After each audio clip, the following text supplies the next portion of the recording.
বা কোর্স ডেসক্রিপশনও বলে থাকি আমরা অনেক সময়। আমি আরেকটি ফাইল এই যে অফ করে আরেকটি ফাইল, তোমরা একটি এখন ওয়ার্ড ফাইল দেখতে পাচ্ছ, রাইট? Microsoft word. ইয়েস দিদি হচ্ছে, এটি হচ্ছে কোর্স ডেসক্রিপশন ফাইল। তোমাদের স্প্রিং 2021, ঠিক আছে? সো এই ফাইলটি তোমরা পাবে, মানে এটাকে তোমরা অনেক কোর্স টিচার এটাকে লেসন প্ল্যানও বলে থাকে। আমরা লেসন প্ল্যানও বলি, কোর্স ডেসক্রিপশনও বলি। অর্থাৎ লেসন প্ল্যান বা কোর্স ডেসক্রিপশন এটা মানে হচ্ছে যে এই কোর্সের কি কি বিষয় আছে, কি হবে না হবে এই বিষয়গুলো আর কি। তো অ্যাজ ইউজুয়াল এখানে সিইউ আছে, কোর্স আউটকাম আমি এক্সপ্লেইন করব লেকচার স্লাইড থেকে পরে। তিনটি কোর্স আউটকাম আছে, তিনটির মধ্যে এই কোর্সটি যেহেতু কোর্সের টাইটেল হচ্ছে কন্ট্রোল সিস্টেম 1 থিওরি কোর্স, তারপরে কোর্স কোড হচ্ছে 44701। নরমালি আমি কন্ট্রোল সিস্টেম 1 থিওরি এবং সেশনাল দুটো নিই। এবার ডিস্ট্রিবিউশনের মধ্যে বা সেশনাল তোমাদের রশিদুল ইসলাম স্যার নিবে মনে হয়, না? রশিদুল ইসলাম স্যার, জি স্যার আমাদের অফিস থেকে নেবে। হ্যাঁ, তাহলে 44701 এবং কন্ট্রোল সিস্টেম 1 আমি এ বি দুই সেকশনের থিওরি আমি নিব। এরপরে কোর্স আউটকামস এখানে তিনটি আছে, তিনটি কোর্স আউটকামস আছে যাদের সাথে করসপন্ডিং তিনটি প্রোগ্রাম আউটকামস পিইউর সাথে ম্যাপ করে। যে পিইউ গুলো আছে ইঞ্জিনিয়ারিং নলেজ, প্রবলেম অ্যানালাইসিস এবং design and development of solution. So এই হচ্ছে সিইউ রিলেটেড ইনফরমেশন। তিনটি সিইউ আছে এখানে, এই তিনটি সিইউ কোর্স আউটকাম, এই কোর্সটি কমপ্লিট করলে এই তিনটি কোর্স আউটকাম অ্যাচিভ করা যাবে। কোর্স আউটকাম গুলো সম্পর্কে আমরা বলবো। এরপরে এই কোর্সের একটি প্রিরিকুইজিট আছে, মানে এই কোর্সটি করার জন্য এলিজিবল হবে তারা যাদের 5th সেমিস্টারের কন্টিনিউয়াস সিগন্যাল এন্ড লিনিয়ার সিস্টেমে এই কোর্সটি কমপ্লিট করা আছে। তো তোমরা রেজিস্ট্রেশন করতে গেলে সেখানে দেখবা যে তোমাদের রেজিস্ট্রেশন প্যানেলে যদি এই যে এই কোর্সটি যদি কমপ্লিট করা না থাকে 5th সেমিস্টারে, তাহলে 7th সেমিস্টারের এই যে কন্ট্রোল সিস্টেম 1 এই কোর্সটি হয়তো অফার করবে না। এক্সেপশন থাকতে পারে, আমার জানা নেই সফটওয়্যারের কি অবস্থা বর্তমানে, বাট এটি হচ্ছে এখন অবস্থা আর কি। এটি প্রিরিকুইজিট, এই কোর্সটি তোমার কমপ্লিট থাকতে হবে। তাহলে তোমরা সেকেন্ড ইনফরমেশন পেয়েছো, প্রিরিকুইজিট সম্পর্কে জেনেছো, কোর্স টাইটেল সম্পর্কে জেনেছো, কোর্স সম্পর্কে জেনেছো, কোর্সের কয়টি আউটকামস আছে সেটি তোমরা জেনেছো। দেন হচ্ছে যে এই কোর্সের কন্টেন্ট। তো অ্যাজ ইউজুয়াল কন্টেন্ট গুলো আমরা এক্সপ্লেইন করব। কন্টেন্ট গুলো মিড টার্ম এবং ফাইনাল সেভাবে ডিভাইড করা আছে। তারপর হচ্ছে কোর্সের রেফারেন্স গুলো এই ফাইলটিতে যেটি তোমরা পাবা সেখানে উল্লেখ আছে, দেখতে পারবা। এরপরে হচ্ছে যে আমাদের এক্সাম শিডিউল বা এখানে কি কি হবে। এখানে সিটি হিসেবে লেখা আছে, এটা সিটিও হতে পারে অথবা এটা কুইজও হতে পারে, city or quiz. So city or quiz এটি এভাবেই হবে, সিটিও হতে পারে অথবা কুইজও হতে পারে। সো এখানে যে বিষয়টি সেটি হচ্ছে আমরা একটি বা দুটো অথবা তিনটি, এখানে এক থেকে তিন বলা মানে হচ্ছে যে মিনিমাম একটি অথবা সাউন্ড শোনা যাচ্ছে না, বা কুইজ হতে পারে, যেগুলো আমরা সেখান থেকে তোমাদের ক্লাস টেস্ট বা কুইজের মার্কস গুলো আমরা ফাইনালাইজ করব। এরপরে মিড টার্ম এক্সাম।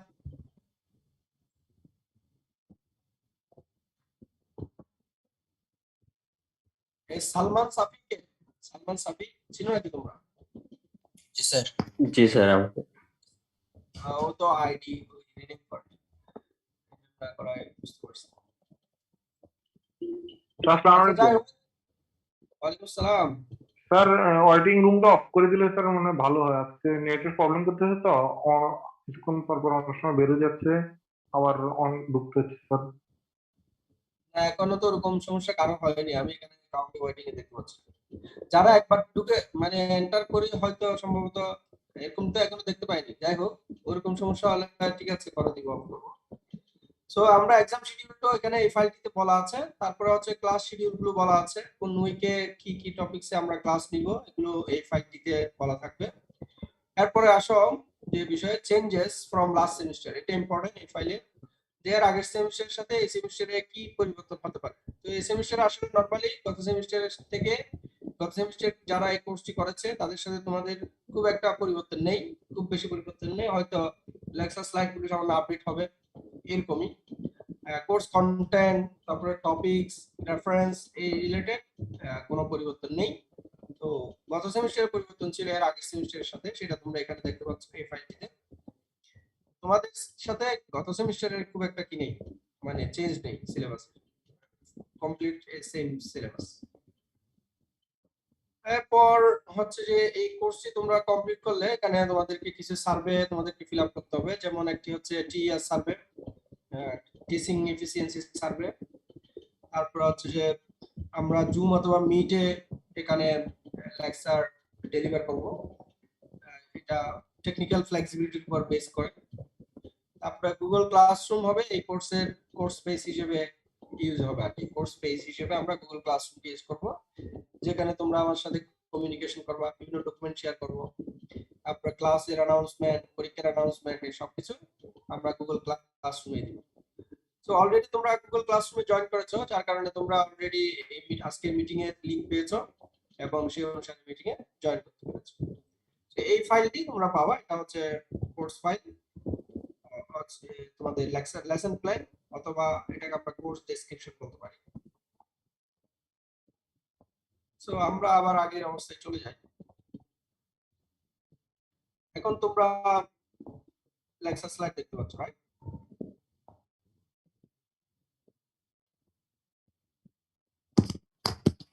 জি স্যার। তো আমরা আজকের লেকচারটি রেকর্ডিং হবে না, রেকর্ড হবে না, সো তোমরা খুব মনোযোগ দিয়ে খেয়াল করবা। মাহবুব 9:45 হলে আমাকে একটু করে স্মরণ করিয়ে দিবে, ঠিক আছে? Okay sir. সবাইকে আমাকে শুনতে পাচ্ছ? জি স্যার। হ্যাঁ, তোমরা সবাই একটু হ্যান্ড রেজ করো সবাই একসাথে।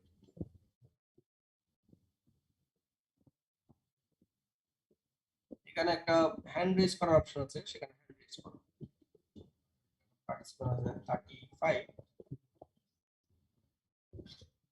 1, 4, 5, 6,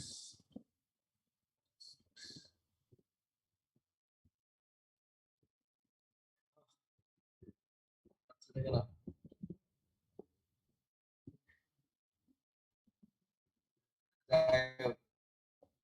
27 স্টুডেন্ট হ্যান্ড রেজ করেছে, এরা এখনো করেনি, রাকিব 173077, আচ্ছা ও 181006, হ্যাঁ হ্যাঁ দেখতে পাচ্ছি। তারপরে এখন বাকি আছে কে, এই যে জিল্লুর রহমান, তুমি হ্যান্ড রেজ করনি। ফয়সাল বিন কাসেম, মোহাম্মদ ওয়াহিদ ফেরদৌস,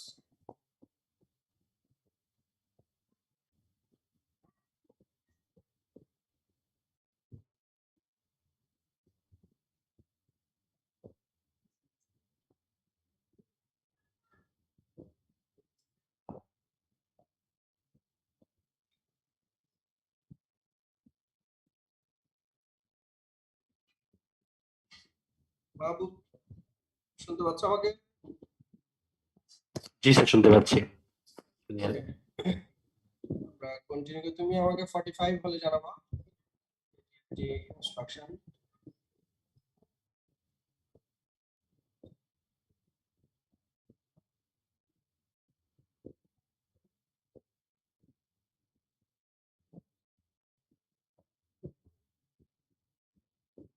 ওকে,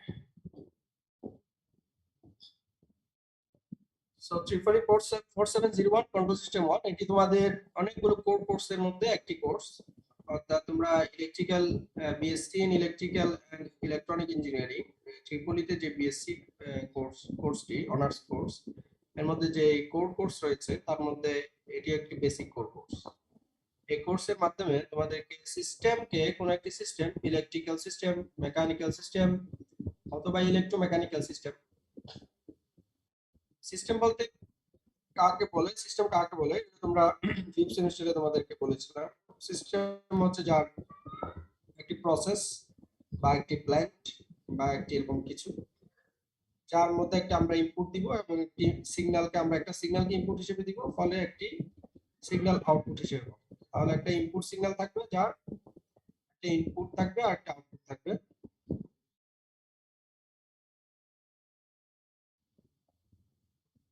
সিগন্যাল তৈরি করবে। সো যেহেতু এই মাঝখানের এই প্রসেস, এই প্ল্যান একটা সিগন্যালকে প্রসেস করে আরেকটা সিগন্যাল তৈরি করছে, সেই কারণে এই মাঝখানের যে প্রসেস বা প্ল্যান এটাকে বলা হচ্ছে সিস্টেম। তাহলে একটা সিস্টেম, তার মধ্যে সবকিছু থাকে। এই সিস্টেমটাকে কিভাবে কন্ট্রোল করবে সেটা হচ্ছে মূলত কন্ট্রোল সিস্টেম। এই সিস্টেমটাকে আমাদেরকে অনেক সময় কন্ট্রোল করতে হয়। কি কন্ট্রোল করতে হয়? আমরা সিস্টেমের অনেক সময় আউটপুট কন্ট্রোল করি, ঠিক আছে? আমরা সিস্টেমের অনেক সময় প্যারামিটার কন্ট্রোল করি। সিস্টেমের এই যে বিষয় কন্ট্রোল এবং সেই আউটপুট যেটি, সেটা আমরা আমাদের ইচ্ছে মতো পারফরমেন্স অনুসারে কন্ট্রোল করব। তো সেই বিষয়গুলো, সেই বেসিক বিষয়গুলো যেখানে জানা হবে, এই কোর্সটি হচ্ছে সেরকম একটি কোর্স। সো কন্ট্রোল সিস্টেম এটি অনেক মানে হাই লেভেল একটি বিষয়। এই কোর্সে ঠিক করা, এই কোর্স হচ্ছে যে কন্ট্রোল সিস্টেম ইঞ্জিনিয়ারিং, এই যে একটা সেক্টর, এই যে একটা ফিল্ড, এই ফিল্ডের একটা ইন্ট্রোডাক্টরি কোর্স হচ্ছে কন্ট্রোল সিস্টেম 1। এখান থেকে তুমি একদম হাই লেভেল কন্ট্রোল ইঞ্জিনিয়ার হয়ে বের হওয়া, বিষয়টি এরকম না। তবে high level control system engineer হওয়ার জন্য যে বেসিক দরকার, সেই বেসিকগুলো যথেষ্ট পরিমাণ বেসিক তোমরা এই কোর্স থেকে পাবো। তাহলে এই যে কন্ট্রোল সিস্টেম 1, এই কোর্সটি আমরা মূলত কন্ডাক্ট করতে যাচ্ছি। আমার সাথে যেহেতু তোমাদের পরিচয় আছে, তো আর নতুন করে বলার কিছু নেই। এটি হচ্ছে আমার অফিসিয়াল ইমেল অ্যাড্রেস। তোমরা এখানে ইমেল করতে পারো অথবা আমার পার্সোনাল জিমেইল, সেখানেও করতে পারো, তবে এটাতে করলে ভালো। আর এটি হচ্ছে মোবাইল নাম্বার, যদিও টেলিটক একটি নাম্বার আছে, আমি নরমালি এটা অফিসিয়াল নাম্বার। তো আপাতত আমার এই সপ্তাহ হয়তো একটু অসুবিধা হবে নাম্বারে আমার সাথে কমিউনিকেট করতে। এই নাম্বারটা হোয়াটসঅ্যাপে আমাকে প্রায় সময় মানে অলওয়েজ পাওয়া যায়, কিন্তু যেহেতু মোবাইল বললাম যে মোবাইল চুরি হয়েছে, তো যার কারণে এটি হোয়াটসঅ্যাপটি আপাতত অফ আছে, টেলিটকেরটি আপাতত অন আছে। তবে এটা সপ্তাহখানেকের মধ্যে আশা করা যায় এটি আমরা সমস্যাটি সলভ করব। এই ছিল ঘোষণা। তোমরা আমার সাথে যোগাযোগ করবা হচ্ছে যে নরমালি গুগল ক্লাসরুমে কমেন্ট সেকশনের মাধ্যমে কোন একটা পোস্টে কমেন্ট দিয়ে এখানে তোমরা আমার সাথে যোগাযোগ, কমিউনিকেশন মেইনটেইন করতে পারবা। সেটি প্রাইমারি কমিউনিকেশন চ্যানেল হিসেবে থাকবে। আচ্ছা, এখন এই মুহূর্তে আমরা কি কি বিষয়ে তোমাদেরকে আমি আইডিয়া দিব আজকে। এটি হচ্ছে কোর্স আউটকাম সম্পর্কে, এই কোর্সের আমি তোমাদেরকে আইডিয়া দেওয়ার চেষ্টা করব। এরপরে সিলেবাসের কন্টেন্ট গুলো সম্পর্কে সামান্য আইডিয়া দিব। এরপরে হচ্ছে যে আমাদের এই কোর্সটি কিভাবে ইভ্যালুয়েট হবে, অর্থাৎ এক্সাম বা পরীক্ষা, এগুলো সম্পর্কে বলবো। এরপরে রেফারেন্স সম্পর্কে তোমাদের আইডিয়া দিব, যাতে তোমরা লেকচারের পরে রেফারেন্স গুলো দেখে তোমরা কোর্স সম্পর্কে আইডিয়া দিতে পারো। যাই হোক, এখানে কিছু ফিগার আছে, সেগুলো তোমাদেরকে এক্সপ্লেইন করছি না, আমি এটা নতুন করে তোমাদেরকে আবার ড্র করে বলবো। সো কন্ট্রোল সিস্টেম 1, এই কোর্সে আমরা প্রথমে কোর্সটি সম্পর্কে আরেকটু ডিটেইলস আইডিয়া দিব। যেমন তোমরা এখন 7 সেমিস্টারে তোমরা ইলেকট্রিক মেশিন সম্পর্কে পড়ে আসো, ঠিক না? জি স্যার, পড়েছি। তোমরা মেশিনের উপর কোর্স করেছো, যে ডিসি মোটর, তারপর ইন্ডাকশন মোটর, সিনক্রোনাস মোটর, তারপরে পার্মানেন্ট ম্যাগনেট, ডিসি মোটর, এরকম বিভিন্ন মোটর সম্পর্কে তোমরা পড়েছো, ট্রান্সফরমার সম্পর্কে পড়েছো, ঠিক না? হ্যাঁ, এরকম যত কিছু সিস্টেম আছে, আমি জাস্ট এক্সাম্পল হিসেবে সেটা আনলাম। কিন্তু যে কোনো ইলেকট্রিক্যাল নেটওয়ার্ক, ইভেন তুমি একটা ভোল্টেজ ডিভাইডার সার্কিট মনে করো, লেটস সে ফর এক্সাম্পল একটা ভোল্টেজ ডিভাইডার সার্কিট, সেটাও যদি হয়, ঠিক আছে, তাহলে এগুলো হচ্ছে সবগুলো সিস্টেম। এদের আমরা যদি কোন একটা আউটপুট প্যারামিটারকে যদি আমরা কন্ট্রোল করতে চাই, তাহলে আমাদের একটা এক্সট্রা অ্যারেঞ্জমেন্টের প্রয়োজন। যেমন এই কথাটার অর্থ কি? কথাটার অর্থ হচ্ছে এরকম যে, যেমন মনে করো এটি একটি মোটর, এটি একটি কি, এইটা হচ্ছে মোটরের, মনে করো যে পাওয়ার সাপ্লাই দেওয়ার জন্য যে বক্স, সেই বক্সটি এখানে মনে করো এই মোটরটাতে পাওয়ার সাপ্লাই দেওয়া।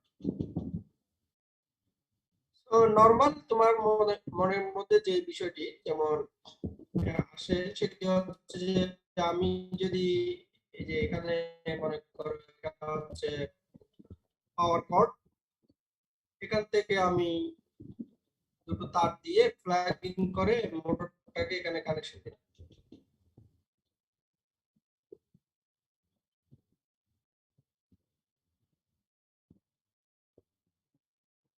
সো এতটুকু কানেকশন দেওয়ার পর তোমরা কি বলবো আমাকে? আমি যখন এই যে প্লাগিং মানে ওয়াল সকেট থেকে যখন মোটরটাকে কানেক্ট করব, তখন মোটরটা কি হবে? ঘোরা শুরু করবে না? জি স্যার।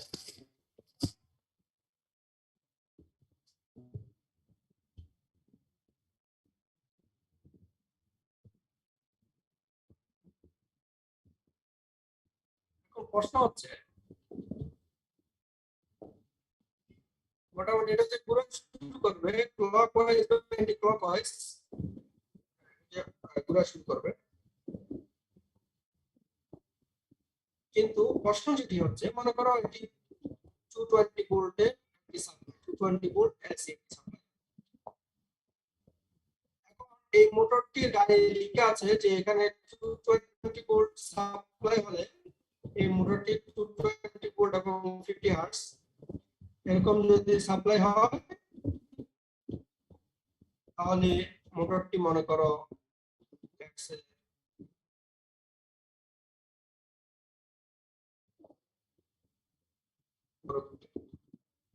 সেগুলো রোটেশন পার মিনিট করতে চাচ্ছিলাম।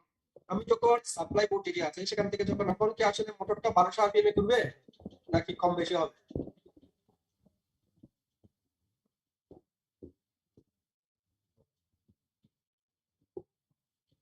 রেটিং যদি এটা দেয়া আছে স্যার, তাহলে 1200 আরপিএম এ ঘুরবে। একটু কম হবে স্যার, রেটিং এর চেয়ে একটু সামান্য কম। হ্যাঁ, যে কম হবে বলেছো, কেন বলেছো কেন কম হতে পারে?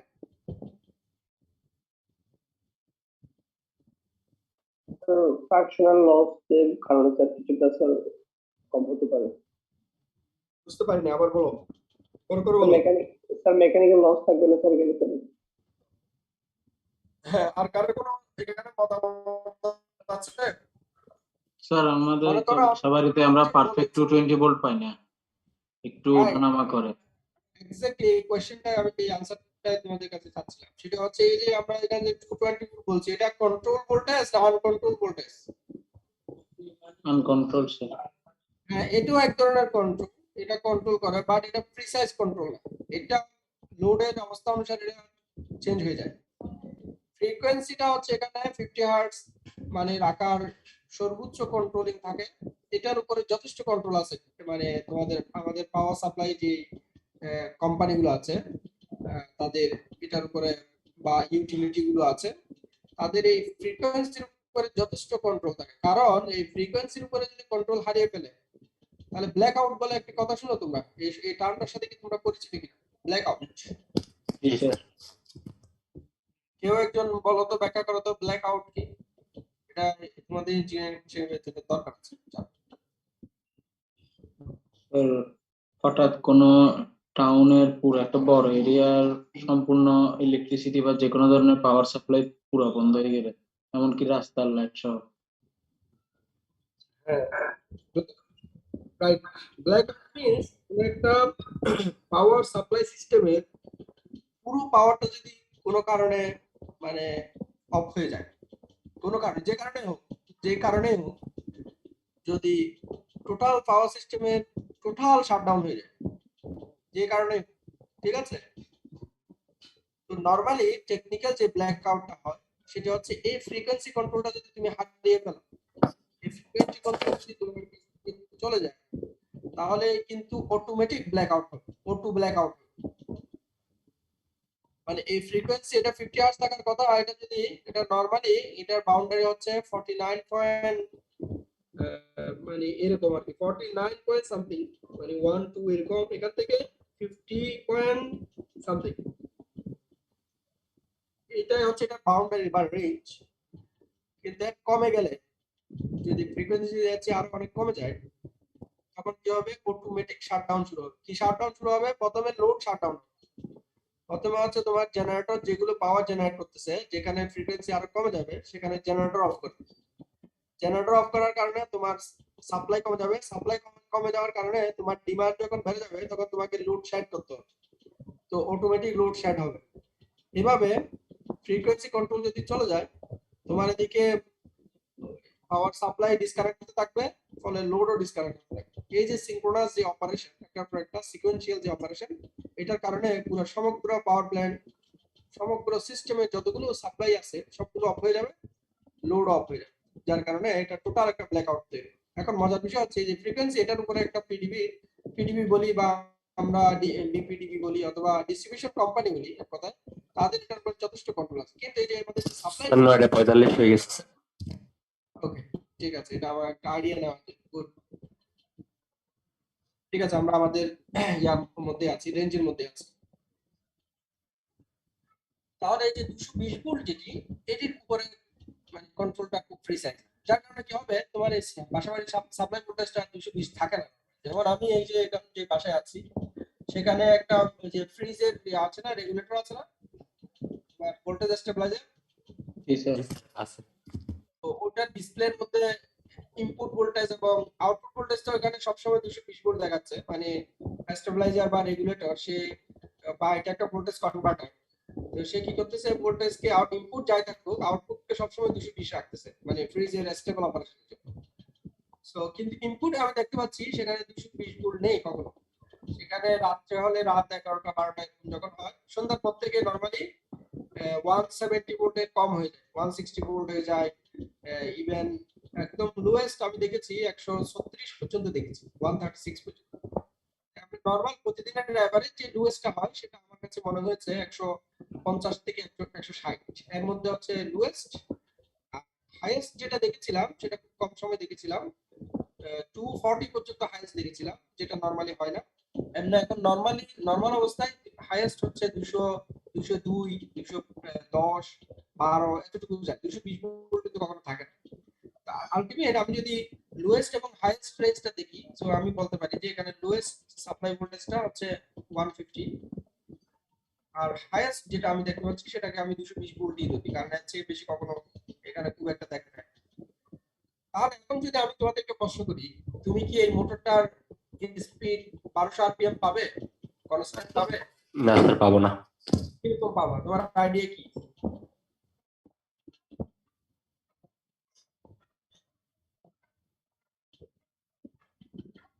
যদিও ভোল্টেজের সাথে স্পিডের যে রিলেশন সেটা লিনিয়ার না, বিষয়টা বুঝো কি বলছি। লিনিয়ার মানে কি, B equal to IR, B equal to কি, বি ইকুয়াল টু আইআর। এখানে কারেন্টের সাথে ভোল্টেজের যে সম্পর্ক, এটা কি লিনিয়ার সম্পর্ক না? লিনিয়ার সম্পর্ক, জি স্যার। হ্যাঁ, এরকম ভোল্টেজের সাথে স্পিডের যে সম্পর্ক সেটা লিনিয়ার না। কিছুক্ষণের জন্য আমরা ইঞ্জিনিয়ারদের কাজ হচ্ছে একটা বিষয় টপিক এক্সপ্লেইন করার জন্য, বোঝার জন্য আমরা সবসময় অ্যাসাম্পশন করি। লেটস সে আমরা এখানে একটা অ্যাসাম্পশন অ্যাপ্লাই করি যে দিস রিলেশন ইজ লিনিয়ার, ঠিক আছে? সো এটি যদি লিনিয়ার হয় তো আমরা দেখতে পাচ্ছি 220 ভোল্ট যদি থাকতো তাহলে আমি 1200 আরপিএম পেতাম।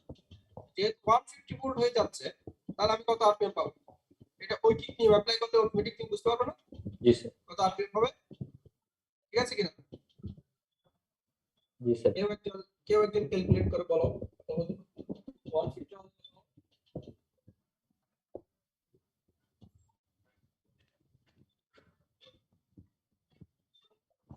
1200-কে 150 দিয়ে গুণ করো আর 220 দিয়ে ভাগ করে দাও, তাহলে তোমরা বুঝতে পারবে।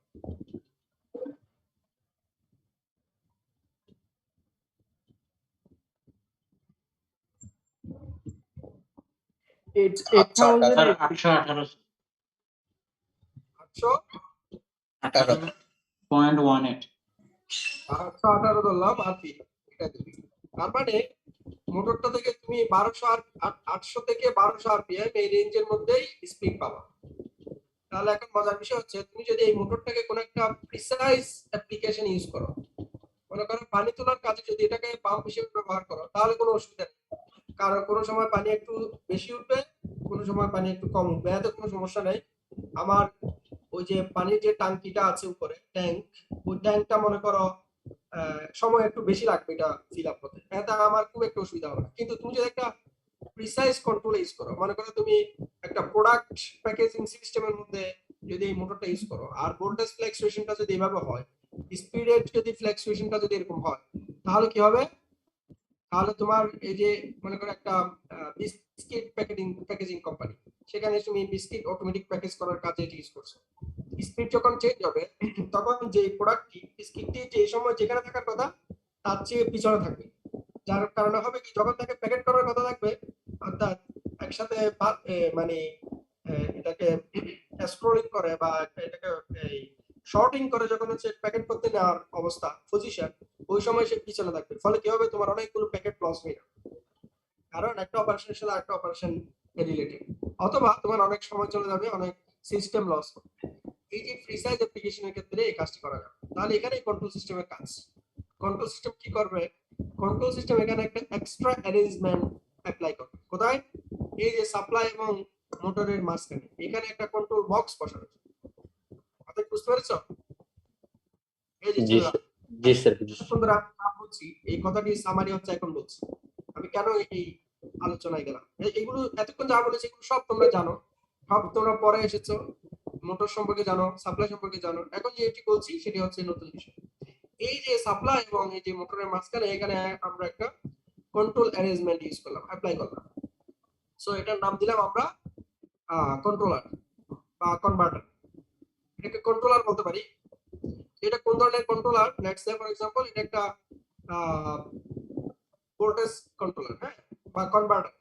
আমরা এটাকে এটা কন্ট্রোলার, এর মধ্যে কন্ট্রোলার আছে, বাট এই কন্ট্রোলারটা কি, এই বক্সের মধ্যে কি কি আছে? কন্ট্রোলারও আছে এবং একটি ভোল্টেজ কনভার্টারও আছে। ভোল্টেজ কনভার্টার মানে কিরকম? সে যে 220 ভোল্ট ইনপুট যাই হোক, আউটপুটে সে সবসময় 220 ভোল্ট এসি ভোল্টেজ রাখবে। মানে ভোল্টেজকে সবসময় সে কি করে রাখবে?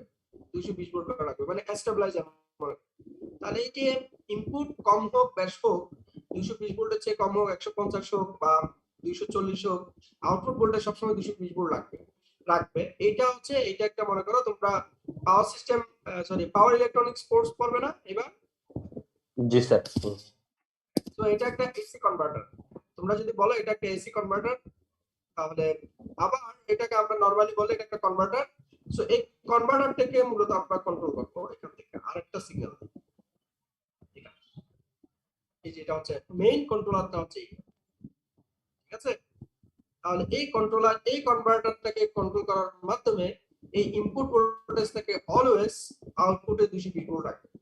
ফলে আমি সব সময় কত ভোল্ট পাবো, কত আরপিএম পাবো, সরি কত আরপিএম পাবো? 1200 RPM পাবো। আচ্ছা, এখন কন্ট্রোলার শুধুমাত্র এটাকে সবসময় 220 ভোল্ট রাখবে এরকম না। কন্ট্রোলার যদি চায় যে আমার আউটপুটটা সবসময় 220 ভোল্ট না, সবসময় 110 ভোল্ট রাখবে, ইনপুট যাই হোক 110 ভোল্ট রাখবে, এটাও কন্ট্রোলার করতে হবে। তাহলে তুমি এটার মানে কি? এটার মানে হচ্ছে আমার যদি স্পিড 1200 দরকার না হয়, কোনো কারণে আমার 1000 আরপিএম স্পিড দরকার হয়, তাহলে আমি কি করব? আমি বলবো যে কন্ট্রোলারকে বলবো যে এই আউটপুট ভোল্টেজটা এখন 220 ভোল্ট না, তুমি কত রাখবা? 110 ভোল্ট রাখবা।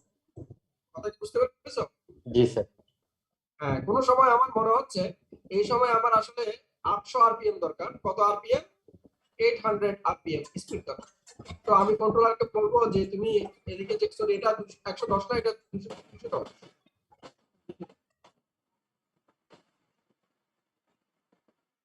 আমার যখন 800 আরপিএম দরকার হবে, তখন আমি কন্ট্রোলারকে বলবো যে তুমি এই যে কনভার্টার থেকে এটা ক্লিক করেছো, এটা আউটপুট করতে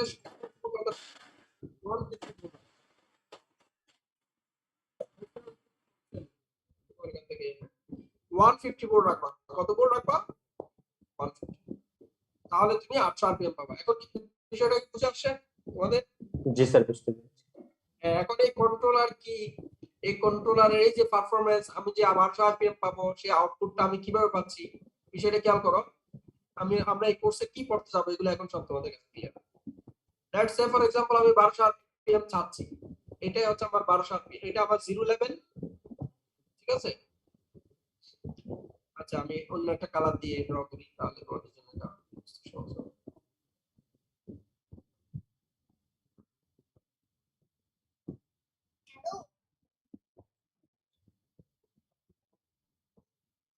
So এরেজার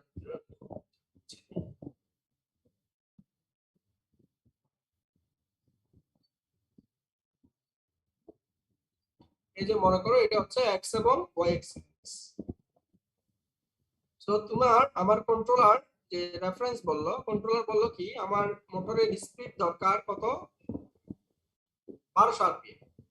তো এই যে জিরো টাইম এখান থেকে আমি একটা সিগন্যাল দিলাম কন্ট্রোলারকে যে আমার এই মুহূর্তে আমার মোটরের স্পিড দরকার হচ্ছে 1200 rpm। এই কথাটার অর্থ হচ্ছে কন্ট্রোলার এখনই এই মুহূর্তে বললো, কন্ট্রোলার একটা সিগন্যাল দিল কনভার্টারকে যে আমার মোটরের আউটপুট দরকার 1200 rpm। তো কনভার্টার কি করলো সেটাকে রেসপন্স করলো, মোটরকে বললো যে তুমি এখন 1200 rpm এ ঘুরবা। তো মোটর আসলে প্রকৃতপক্ষে 1200 rpm এ কখন ঘোরা শুরু করলো দেখো, আমি এখানে সিগন্যালটা অ্যাপ্লাই করেছিলাম ইনপুট সিগন্যালটা, কিন্তু মোটরটা ঘোরা শুরু 1200 rpm এ কিরকম অবস্থা হলো দেখো। মনে করো প্রথমে সে এইভাবে স্লোলি ধীরে ধীরে ধীরে ধীরে তার স্পিডটাকে ইনক্রিজ করলো, পরে এরকম একটা ফ্লাকচুয়েশন করলো, ব্যাডে আমার কমে আমার ব্যাডে কমে এরকম হয়ে শেষে এই যে এখানে এসে এরকম করে স্টেবল হয়ে গেল। তাহলে তুমি খেয়াল করো সে 1200 rpm অ্যাচিভ সাথে সাথে করতে পারেনি, প্রথমে কিছু ফ্লাকচুয়েশন করছে, কিছু জার্কিং হয়েছে, এরপরে গিয়ে সে যে কনস্ট্যান্ট স্পিডটা পেয়েছে সেটা 1200 rpm এর চেয়ে সামান্য কম, অথবা তুমি মনে করো যে 1200 rpm পেয়েছে। এই যে 1200 rpm যেতে তার যে এখানে একটা অবস্থা হয়েছে, এই যে যে সাথে সাথে যে যেতে বেড়ে গিয়েছে সেটা কতটুকু বাড়ছে, কেন বাড়ছে, এই টার্মগুলোর নাম কি, এটা দেরি কেন হবে, এটা যে দেরিটা যদি আমরা কমাতে চাই তাহলে কি করতে হবে, এই যে এখানে একটা ফ্লাকচুয়েশন আছে, অসিলেশন আছে, এই অসিলেশনটাকে কমাতে চাইলে কি করব, এটাকে বাড়াতে চাইলে কি করব, এই যে সময় দরকার হচ্ছে এই সময়টাকে আমরা কমাতে চাইলে কি করব, বাড়াতে চাইলে কি করব, এই বিষয়গুলো হচ্ছে যে আমাদের এই কোর্সের বিষয়। আমার কথা কি বুঝতে পেরেছো? জি স্যার। এগুলোকে আমরা বিভিন্ন নামকরণ করব, তারপরে এগুলো নিয়ে আমরা পড়াশোনা করব। এটাকে পারফরম্যান্স অ্যানালাইসিস বলা হয়, মানে আউটপুটের যে পারফরম্যান্স, এটা কেমন পারফরম্যান্স। যেমন পারফরম্যান্স বলতে কি বোঝায়, লেটস সে ফর एग्जांपल আমি তোমাদের দুজনকে কি একটা কাজে পাঠালাম, হ্যাঁ, চট্টগ্রাম শহরে, যে দুজনকে একই কাজে পাঠিয়েছি যে তোমরা দুজনেই নিউ মার্কেট গিয়ে আমার জন্য এই ডিভাইসটি ক্রয় করে নিয়ে আসো। দুজনেই কিন্তু ক্রয় করে নিয়ে এসেছো, তার মানে কি দুজনের আউটপুট সেম, দুজনেই হচ্ছে যে দুটো একই মোবাইল, মনে করো Nokia let's say Samsung Z7, এই সেটটি দুজনেই কিনে নিয়ে এসেছো, কিন্তু তাহলে তোমরা দুজনের আউটপুটই হচ্ছে 1200 rpm, পারফরম্যান্স কি ভিন্ন ভিন্ন। কিরকম পারফরম্যান্স ভিন্ন ভিন্ন, তোমার একজনের এই Z7 মোবাইলটি কিনে নিয়ে আসতে আমার কাছ থেকে গিয়ে আমি পর্যন্ত আসতে তোমার কস্ট হয়েছে 20,000 টাকা, আরেকজনের খরচ হয়েছে 18,000 টাকা। তাহলে তুমি স্বাভাবিকভাবে বলবা যে 18,000 যার খরচ হয়েছে তার পারফরম্যান্স ভালো, 20,000 যার খরচ হয়েছে তার পারফরম্যান্স কস্টের রেসপেক্টে একটু খারাপ। আবার যদি আমরা সময় অ্যানালাইসিস করি তাহলে আমরা দেখতে পাচ্ছি 18,000 টাকা দিয়ে যে ক্রয় করেছে তার সে আমার কাছে এসেছে দেরিতে, সে 2 দিন পরে এসেছে। 20,000 টাকা দিয়ে যে ক্রয় করেছে সে আমার কাছে আমি তাকে বলার পর দিন এসে আমার কাছে নিয়ে এসেছে।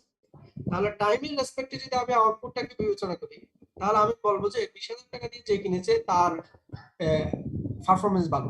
কেন? কারণ সে অল্প সময়ে হচ্ছে আমাকে আউটপুটটা দিয়েছে, সেই রেসপেক্টে, কারণ আমি সময়ের সাথে সাথে চিন্তা করছি সে কারণে তার পারফরম্যান্স ভালো, টাইম রেসপেক্টে তার পারফরম্যান্স ভালো। এই যে পারফরম্যান্সের অবস্থা, এই পারফরম্যান্স হচ্ছে যে এইগুলো, এখানে অসিলেশন হয়েছে কিনা, সময় বেশি নিচ্ছে কিনা, কম নিচ্ছে কিনা, এই যে পারফরম্যান্স, এইগুলো অ্যানালাইসিস করতে হবে কন্ট্রোল সিস্টেম আউটপুটে। এগুলো আমরা এই কোর্সে করব, এগুলো কিভাবে করে সেগুলো শিখব। ঠিক আছে, কথা ক্লিয়ার? জি স্যার। জি স্যার। আরো একটা বিষয় আমরা এখানে খেয়াল করবো, মানে পড়াশোনা করবো, সেটা হচ্ছে যে আমরা 1200 rpm চেয়েছিলাম কিন্তু স্পিডটা মনে করো 1100 তে এসে কনস্ট্যান্ট হয়ে গেছে।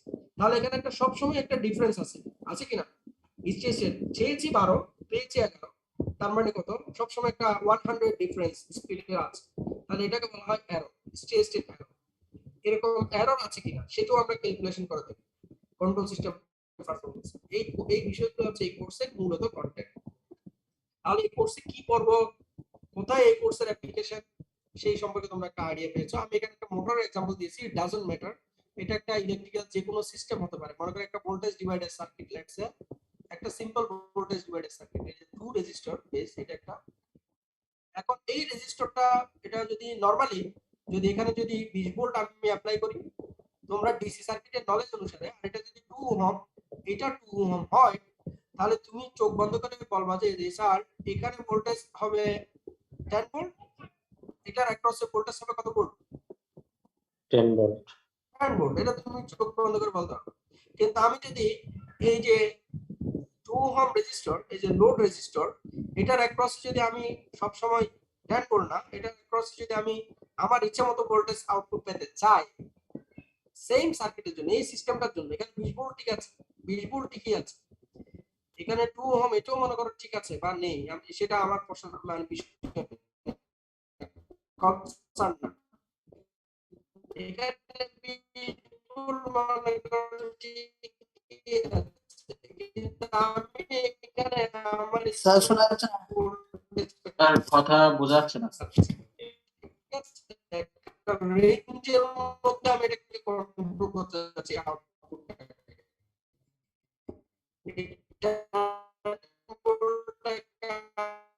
স্যার কথা বুঝতেছি না স্যার আপনার। তাহলে আমি যদি মাঝখানে একটা এই এই যে মাঝখানে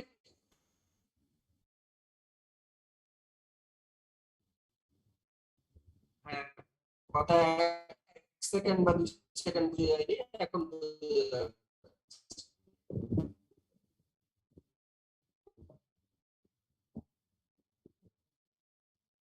কথা 1 সেকেন্ড বা 2 সেকেন্ড বুঝে যায়নি, সেটা আমি এখান থেকে বুঝতে পেরেছি। যাই হোক, যেটা বলছিলাম,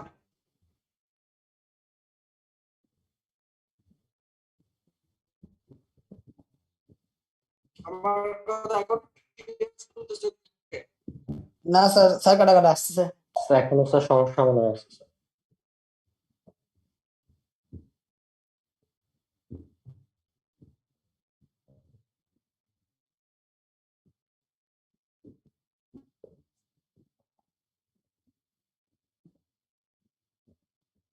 আমার কথা কি এখন শুনতে পাচ্ছ? স্যার এখনো এখনো স্যার আগের মতো মোটামুটি।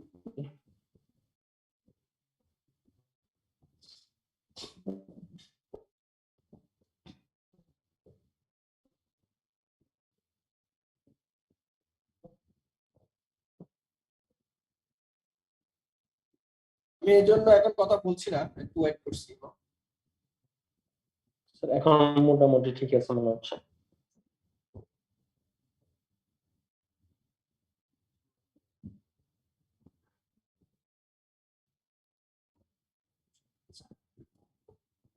হ্যালো, জি স্যার এখন মনে হয় ঠিক আছে স্যার, কন্টিনিউ করতে পারেন স্যার।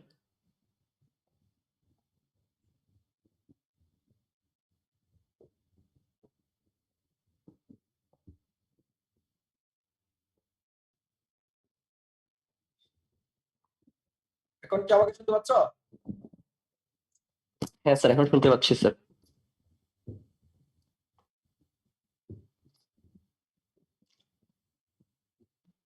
ওকে, যেটি বলছিলাম ভোল্টেজ ডিভাইডার সার্কিট নিয়ে বলছিলাম, ঠিক না? জি স্যার, ভোল্টেজ ডিভাইডার সার্কিট। হ্যাঁ, এই যে লোড রেজিস্টর, এই রেজিস্টরের অ্যাক্রসে ভোল্টেজটাকে যদি আমরা কন্ট্রোল করতে চাই, সো আমরা যেটি করব, আমরা এই যে মাঝখানে এখানে একটা কন্ট্রোল অ্যারেঞ্জমেন্ট অ্যাড করব। করলে আমরা এখানে ভোল্টেজ, এই যে আউটপুটে যে ভোল্টেজটা হবে এই রেজিস্টরের অ্যাক্রসে, সেটা আমরা ইজিলি কন্ট্রোল করতে পারবো। সো এটি হচ্ছে মেকানিজম, এখানে হচ্ছে আমাদের মেইন বিষয়টি এই কোর্সে। তো আশা করি তোমরা বুঝতে পেরেছো আমি কি বলেছি। সো আমরা আমরা এই মোটরের যে एग्जांपल দিয়েছিলাম, একটা মোটর মডেলিং করা থেকে শুরু করে কিভাবে সেটাকে স্পিড কন্ট্রোল করে, এই বিষয়গুলো নরমালি আমি ল্যাবে খাবার করতাম। তো যেহেতু এবার ল্যাব তোমাদের নিচ্ছি না, তো থিওরিতে আমি চেষ্টা করবো সেই সম্পর্কে কোর্সের লাস্টে গিয়ে এটা আইডিয়া দেওয়ার জন্য আর কি। তো যাই হোক, এই কোর্সের কোর্স আউটকামস হচ্ছে 3টি। যে প্রথম আউটকামসটি এখানে আছে, নরমালি সংক্ষেপে মনে রাখার জন্য যে বিষয়টি, সেটা হচ্ছে কি আমরা এই কোর্সের প্রথম যে সিইউ, এই কোর্সটিকে কমপ্লিট করলে সে কিছু নলেজ বা কিছু বিষয় বুঝতে পারবে, কিছু নলেজ সে অর্জন করবে বা কিছু বিষয় সে বুঝতে পারবে, কি বিষয় সে আন্ডারস্ট্যান্ড করবে বা বুঝতে পারবে, কিছু বিষয় সেগুলো কি বেসিক কন্ট্রোল সিস্টেম সম্পর্কে সে জানতে পারবে বা বুঝতে পারবে, বেসিক কন্ট্রোল সিস্টেম ইঞ্জিনিয়ারিং। এর মধ্যে ইনক্লুডেড আছে যে বিষয়গুলো, যে মডেল কিভাবে মডেল করা হয়, একটা সিস্টেমকে কিভাবে মডেলিং করা হয়, মডেল করা হয়, কিভাবে একটা সিস্টেমকে অ্যানালাইসিস করা হয় এবং ডিজাইন করা হয়, এই বিষয়গুলো সে এই সম্পর্কিত বেসিক যে কন্ট্রোল সিস্টেম নলেজ সে সম্পর্কে সে জানতে পারে এই কোর্সে কমপ্লিট করে। সেকেন্ড যে আউটকামস সিইউ সেটা হচ্ছে কি কিভাবে একটা ইলেকট্রিক্যাল এবং মেকানিক্যাল সিস্টেমকে মডেল করতে হবে। এই যেখানে আমরা বলেছি মডেলিং সম্পর্কে জানতে পারবে, সিস্টেম মডেলিং। তাহলে একটা সিস্টেমকে সে ইলেকট্রিক্যাল বা মেকানিক্যাল সিস্টেমকে কিভাবে মডেল করে সে সম্পর্কে সে মোটামুটি খুব ভালো জানতে পারবে। তোমরা ফিফথ সেমিস্টারেও জেনেছো এবং সেই জানাটার এক্সটেনশন হচ্ছে এই যে সিইউ2 সিগন্যাল এন্ড সিস্টেম। ওই কোর্সটা তো তোমরা মিড টার্মের যে থার্ড সেগমেন্ট সেখানে তোমরা mechanical system modelling, electrical system modelling শিখেছিলে। এখানেও সেই মডেলিং এর এখানে আরো ডিটেইলস পড়বো, এই হচ্ছে বিষয়। থার্ড যে বিষয়টি সেটি হচ্ছে কি কন্ট্রোলার, যে একটা বেসিক কন্ট্রোলার, এই বেসিক কন্ট্রোলার সম্পর্কে তোমরা এই কোর্সে জানতে পারবে, যে একটা বেসিক কন্ট্রোলার কিভাবে ডিজাইন করে সেই সম্পর্কে আমরা এই কোর্স থেকে জানতে পারবো। তাহলে এখানে তিনটি সিইউ, তোমরা তিনটি সিইউ সম্পর্কে তোমাদের আইডিয়া হয়েছে ভালো। এখানে কোন সিইউটি কোন পিউ এর সাথে কানেক্টেড সেটা তোমরা এই চার্টের মধ্যে দেখতে পাচ্ছ, যে সি1 পিউ1 এর সাথে কানেক্টেড, সিইউ2 পিউ2 এর সাথে কানেক্টেড এবং সিইউ3 পিউ3 এর সাথে কানেক্টেড। হোয়াই? কারণ আমরা জানি যে পি1 হচ্ছে ইঞ্জিনিয়ারিং নলেজ এবং এক নাম্বার যে সিইউ সেখান থেকে আমরা নলেজ গ্যাদার করব, সেই কারণে এটি পি1 এর সাথে কানেক্টেড। পি2 হচ্ছে প্রবলেম অ্যানালাইসিস, সো সেটি সিইউ2 এর সাথে কানেক্টেড, কারণ এখানে একটা প্রবলেম, একটা সিস্টেম তাকে মডেল করা, এই যে মডেল করা যে প্রবলেম এই রিলেটেড বিষয়গুলো আমরা এখান থেকে জানবো, সেই কারণে এটি প্রবলেম অ্যানালাইসিস এর সাথে কানেক্টেড। থার্ড হচ্ছে কন্ট্রোলার ডিজাইন, সো এটি ডিজাইন এবং ডেভেলপমেন্ট অফ সলিউশন সিইউ3 এই রিলেটেড, সেই কারণে এটি পিইউ3 এর সাথে কানেক্টেড। এভাবে এই কোর্সের মাধ্যমে তুমি তিনটি পিইউ অ্যাচিভ করতে পারবে। এই কোর্সের কোর্স কন্টেন্ট কি, চ্যাপ্টার গুলো কি সে সম্পর্কে যদি আমরা একটু আইডিয়া দিই, সেটা হচ্ছে কি প্রথম চ্যাপ্টারটি হচ্ছে সিস্টেম মডেল। আমরা আমাদের কাছে একটা সিস্টেমকে যদি আমরা কন্ট্রোল করতে চাই, আমরা বলেছি কোর্সের নাম হচ্ছে কন্ট্রোল সিস্টেম, তাহলে সর্বপ্রথম যে সিস্টেমটাকে আমরা কন্ট্রোল করব সেই সিস্টেমটাকে আমাকে প্রথমে মডেল করতে হবে, তাহলেই তাকে আমি কন্ট্রোল করতে পারবো। তাহলে সিস্টেমটা প্রথমে আমাকে মডেল করা শিখতে হবে, তো সেই কাজটি আমরা করব হচ্ছে প্রথম চ্যাপ্টার। এখানে আমরা বিভিন্ন রকম মেথড অ্যাপ্লাই করব মডেলিং এর জন্য, ম্যাথমেটিক্যাল মডেলিং যে টুলস গুলো আছে সেগুলো ব্যবহার করব। সো ম্যাথমেটিক্যাল মডেলের ক্ষেত্রে আমরা দুই ধরনের মডেল এখানে ইউজ করব, একটা ইলেকট্রিক্যাল বা মেকানিক্যাল বা ইলেকট্রোমেকানিক্যাল সিস্টেম, যেটি হোক সেটাকে আমরা কিভাবে ট্রান্সফার ফাংশন মডেল করা যায় এবং স্টেট স্পেস মডেল করা যায় সেটা আমরা এই চ্যাপ্টার 1 থেকে শিখব। তাহলে এক নাম্বার চ্যাপ্টারটির সাথে সিইউ1 এবং সিইউ2 রিলেটেড, সিইউ1 এবং সিইউ2 রিলেটেড, আশা করি বুঝতে পেরেছো। তাহলে প্রথম চ্যাপ্টারে আমরা সিস্টেমটাকে মডেল করব। সেকেন্ড চ্যাপ্টারে এসে আমরা কি করব, আমরা যে সিস্টেমটাকে মডেল করব সেটাকে আমরা ব্লক ডায়াগ্রাম অথবা সিগন্যাল ফ্লো গ্রাফের মাধ্যমে আমরা সেটাকে রিপ্রেজেন্ট করব, যাতে আমরা বুঝতে সহজ হয়, দেখতে ইজি হয়। এখন সেই ব্লক ডায়াগ্রামটা মনে করো মডেল করার পরে মনে হচ্ছে ব্লক ডায়াগ্রামটা অনেক বড়, সেটাকে আমরা একটু ছোট করতে হবে, একটু ছোট করতে চাই, সিম্পলিফাই করতে চাই, তাহলে এই সিম্পলিফিকেশন মেথড বা রিডাকশন টেকনিক সেই সম্পর্কে আমরা জানবো চ্যাপ্টার 2 তে। অর্থাৎ সিস্টেমটাকে মডেল করার পর লেটস সে ফর एग्जांपल এটা একটা বক্স, এই বক্সের ভিতরে অর্থাৎ একটা সিস্টেম, একটা সিস্টেমকে মডেল করার পর এরকম একটা বক্স পেলাম, যেটাকে আমরা প্রসেস বলছি, প্ল্যান বলছি, তার একটা ইনপুট আছে একটা আউটপুট আছে, এটাই হচ্ছে সবচেয়ে সিম্পল মডেল। একটি বক্স আছে, তার ইনপুট আছে আউটপুট আছে, এটাই হচ্ছে সিম্পল মডেল। কিন্তু কোন একটা সিস্টেম মডেল করার পর মনে করো সিস্টেমটা হচ্ছে অনেকগুলো মাল্টিপল সাবসিস্টেম যার সাথে কানেক্টেড, তাহলে এরকম সিস্টেমটা মডেল করার পরে মনে করো তিনটা সাবসিস্টেম মিলে পুরো সিস্টেমটা, তাহলে এইভাবে পেলাম। তাহলে এটার ইনপুট হচ্ছে এখানে আর ফাইনাল আউটপুট হচ্ছে এটি। আর এই সিস্টেমটাতে হচ্ছে তিনটি সাবসিস্টেম আছে, তাহলে এই সিস্টেমটাতে অনেকগুলো ব্লক আছে, ব্লক ডায়াগ্রামে আমরা দেখতে পাচ্ছি অনেকগুলো ব্লক আছে। তাহলে এই যে 3 সাবসিস্টেম বিশিষ্ট এই সিস্টেমটাকে যদি আমি সিম্পল করতে চাই, রিডাকশন করতে চাই, তাহলে কিভাবে আমি এখান থেকে এখানে আসতে পারবো, এই টেকনিকটা আমরা শিখবো চ্যাপ্টার 2 তে। এটা কি বুঝতে পেরেছো সবাই আমি কি বলেছি?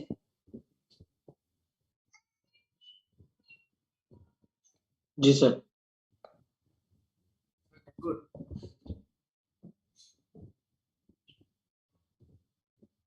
থার্ড কি এখন খেয়াল করো, আমরা এক নম্বরে মডেল করেছি, দুই নম্বর চ্যাপ্টারটা মডেলিং এর সাথে রিলেটেড, জাস্ট মডেলটাকে সিম্পলিফাইড করেছি, এতটুকু। এই দুটো চ্যাপ্টার মিলে হচ্ছে সেম বিষয়। তাহলে চ্যাপ্টার 2 ও সি1 এবং সি2 এর সাথে কানেক্টেড।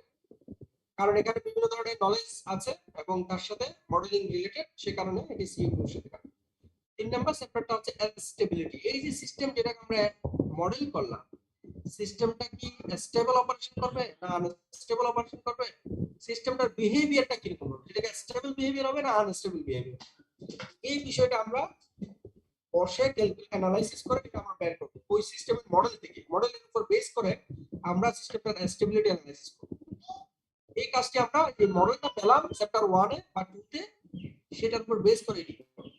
তাহলে এটা হচ্ছে স্টেবিলিটি অ্যানালাইসিস। এখান থেকে আমরা একটা সিস্টেমকে স্টেবল না আনস্টেবল সেই বিষয়টা আমরা এখান থেকে অ্যানালাইসিস করে দেখাতে পারবো। এটি হচ্ছে আমাদের থার্ড সেগমেন্ট, এটিও C1 এবং C2 এর সাথে কাজ। এই পর্যন্ত আমরা মিড টার্মে কভার। কথা কি ক্লিয়ার না ক্লিয়ার না? Clear sir. এতক্ষণ যা বলেছি এখানে কারো কোনো বুঝো নাই স্যার, আপনার এই আপনি কি বলেছেন, কি জন্য এগুলো বলেছেন, কিছু বুঝি নাই, এরকম কেউ আছো না? বুঝতে পেরেছো সবাই মোটামুটি? স্যার বুঝতে পেরেছি।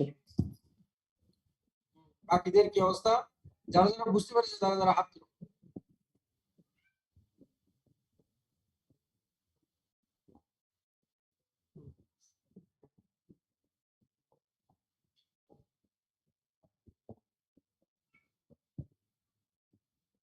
ঠিক আছে, হাত নামিয়ে ফেলো। শুরু থেকে যারা ছিল মোটামুটি লেকচারে তারা বুঝতে পেরেছে, সেটা আমি বুঝতে পেরেছি, এখানে দেখতে পেলাম হাত তোলা। সো আশা করি কোর্স সম্পর্কে তোমাদের একটা মোটামুটি ভালো ধারণা হয়েছে এখন। সো এরপরে যেগুলো টপিকস গুলো সেগুলো হচ্ছে মিড টার্মের পরে ফাইনালের টপিক। সেখানে আমরা সিস্টেমের পারফরম্যান্স অ্যানালাইসিস যেটি বলেছিলাম সেগুলো আমরা ফাইনাল সিলেবাসে যেখানে কভার করব। এই দুটো চ্যাপ্টার হচ্ছে পারফরম্যান্স অ্যানালাইসিসের চ্যাপ্টার। তারপরে হচ্ছে যে এই তিনটি চ্যাপ্টার হচ্ছে আমাদের কন্ট্রোলার ডিজাইন চ্যাপ্টার। আশা করি বুঝতে পেরেছি এইগুলো ফাইনালে সিলেবাসে কভার করব। তাহলে মিড টার্ম পর্যন্ত আমরা একটা সিস্টেমকে মডেলিং শিখবো এবং সিস্টেমের স্টেবিলিটি অ্যানালাইসিস শিখবো। এই হচ্ছে মিড টার্মের সিলেবাস। ইভালুয়েশন কিভাবে করব আমরা? অ্যাটেন্ডেন্সের সাথে আমাদের 10% মার্কস রিলেটেড, ক্লাস টেস্ট অথবা কুইজ যেটাই বলি, এখানে আমাদের 10% মার্কস এখানে কানেক্টেড।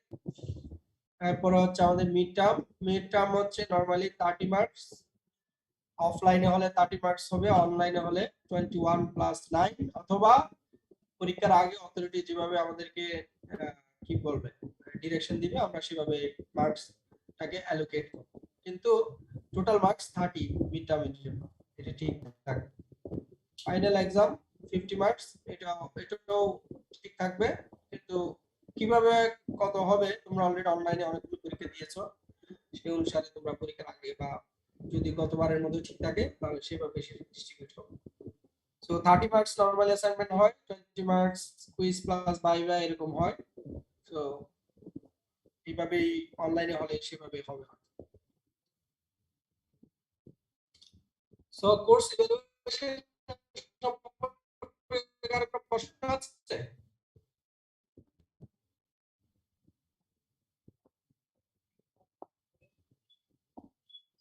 না স্যার নেই। শাহাদাত হোসেন, আমাকে শুনতে পাচ্ছ? শাহাদাত হোসেন 22 জি জি স্যার। ইভালুয়েশন সম্পর্কে কোনো প্রশ্ন আছে? না স্যার। তাহলে আসো এখন আমরা যাই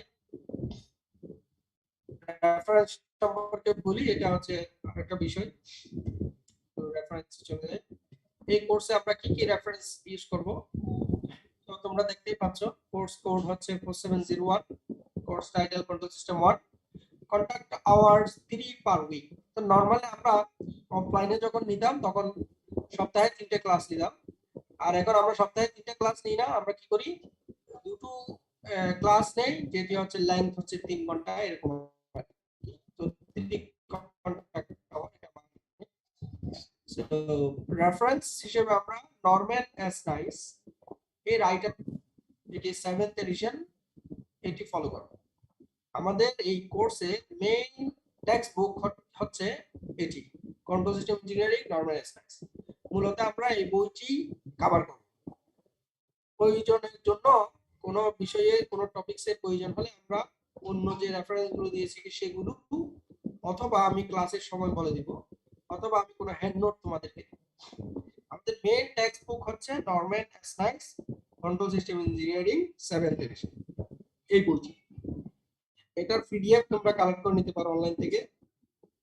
আর তোমরা যদি কালেক্ট করতে না পারো তাহলে আমার কাছে আছে, হয়তো আমার কাছ থেকে নিতে পারবা। আর আমি বলবো তোমাদেরকে সাজেস্ট করবো এই বইটি তোমরা এটার হার্ড কপি তোমরা কিনে ফেলবা, কারণ এই বইটি তোমার লাগবে। এটা একটি বেসিক বই, এটা তোমার সবসময় দরকার হবে। ইঞ্জিনিয়ারিং লাইনে থাকলে এই বইটি দরকার হবে। সো রেফারেন্স নিয়ে টেক্সট বুক নিয়ে কার কোনো প্রশ্ন আছে?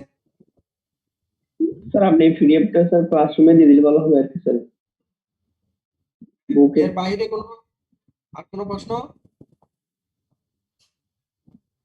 ওকে, তার মানে এতটুকু আমাদের এই কোর্স ডেসক্রিপশন বা কোর্স সম্পর্কিত যে বিষয়গুলো সেগুলো তোমাদেরকে এর মধ্যে কভার করলাম।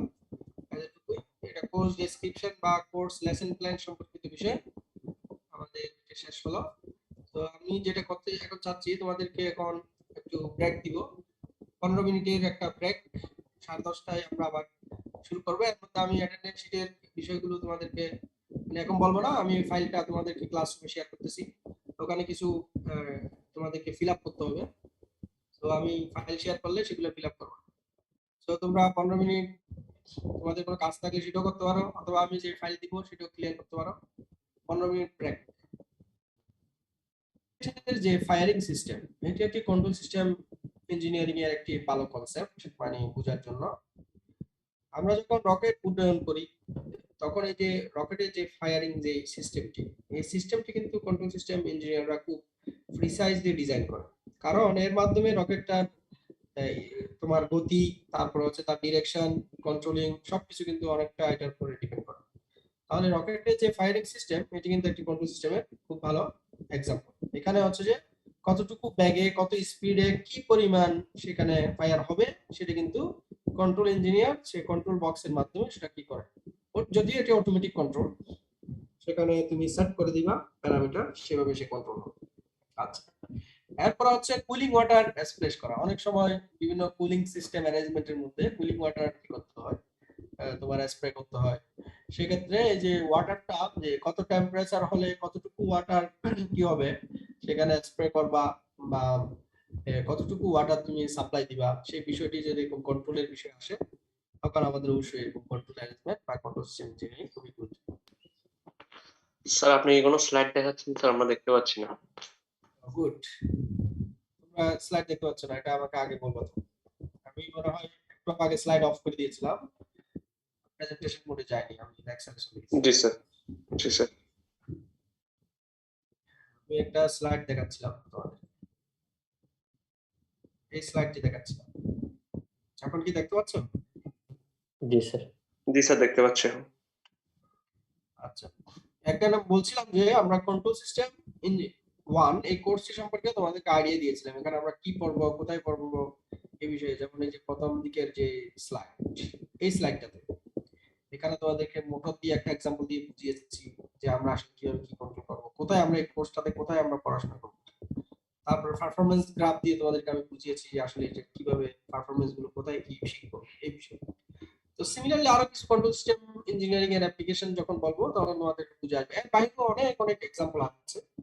যেমন বলছিলাম রকেটের ফায়ারিং সিস্টেম, এটা একটি কন্ট্রোল সিস্টেমের খুব গুরুত্বপূর্ণ এক্সাম্পল। এখানে রকেটের যে ফায়ারিং অ্যারেঞ্জমেন্ট এটাকে কন্ট্রোল করা হয়, তার ভেলোসিটি, ডিরেকশন, তারপর কোয়ান্টিটি, টেম্পারেচার, এগুলো হচ্ছে সবকিছু কন্ট্রোলিং করা হয় অটোমেটিক কন্ট্রোল সিস্টেমের মাধ্যমে। তারপর হচ্ছে কুলিং ওয়াটার যে সিস্টেম, অর্থাৎ একটা কোন একটা সারফেস তার হচ্ছে তোমার টেম্পারেচার কন্ট্রোল করতে হচ্ছে, বা কোন একটা ইন্ডাস্ট্রিতে যেখানে তুমি কুলিং ওয়াটার দিয়ে হচ্ছে, যেমন হচ্ছে তোমার কুলিং ওয়াটারের অনেকগুলো এক্সাম্পল আছে। যেমন এই বর্তমান যে এক্সাম্পল গুলো আছে সেগুলো হচ্ছে যেমন যে কোনো একটা ভেহিক্যাল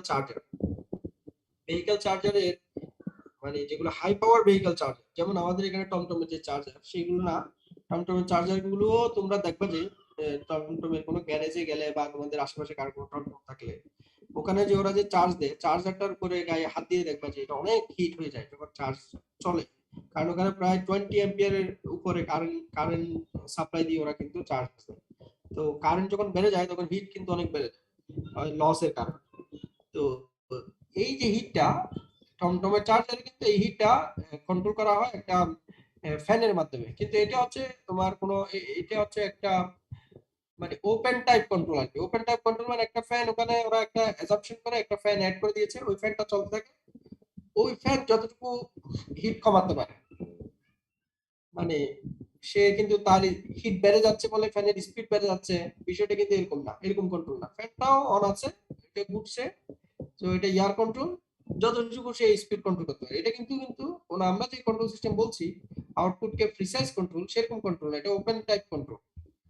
সো এখানে জাস্ট একটা মানে লামসাম শব্দ যেটাকে বলা হয়, মানে একটা কন্ট্রোল হবে আর কি। কিন্তু তুমি এই যে 20 অ্যাম্পিয়ারে যে চার্জিংটা ওরা ম্যাক্সিমামে দেয়, সেটা যদি কোনো কারণে 40 অ্যাম্পিয়ার হয়ে যায়, তখন কিন্তু ওই ফ্যান দিয়ে তুমি চার্জারটা পুড়ে যাওয়ার থেকে কি করতে পারবো না, রক্ষা করতে পারবো না, চার্জারটা কিন্তু নষ্ট হয়ে যাবে, বাস্ট হয়ে যাবে, বা এটার কোনো একটা সার্কিটরি কি হয়ে যাবে, জ্বলে যাবে। সো আমরা এখানে যে কন্ট্রোলিং এর কথা বলছি সেখানে আসলে প্রিসাইজ কন্ট্রোল, যে আমার টেম্পারেচার বেড়ে গেছে, তাহলে আমার আইদার ওয়াটার কুলিং ওয়াটারটার কোয়ান্টিটি বাড়িয়ে দিতে হবে, না হলে কুলিং ওয়াটার টেম্পারেচার আরো আরো আরো আরো আরো কোল্ড ওয়াটার দিতে হবে। এই হচ্ছে বিষয়। যাই হোক, আরেকটি কন্ট্রোল সিস্টেমের এক্সাম্পল হচ্ছে রোবট। রোবটের বলতে পারো এ টু জেড সব বিষয় হচ্ছে কন্ট্রোল সিস্টেম ইঞ্জিনিয়ারিং এর।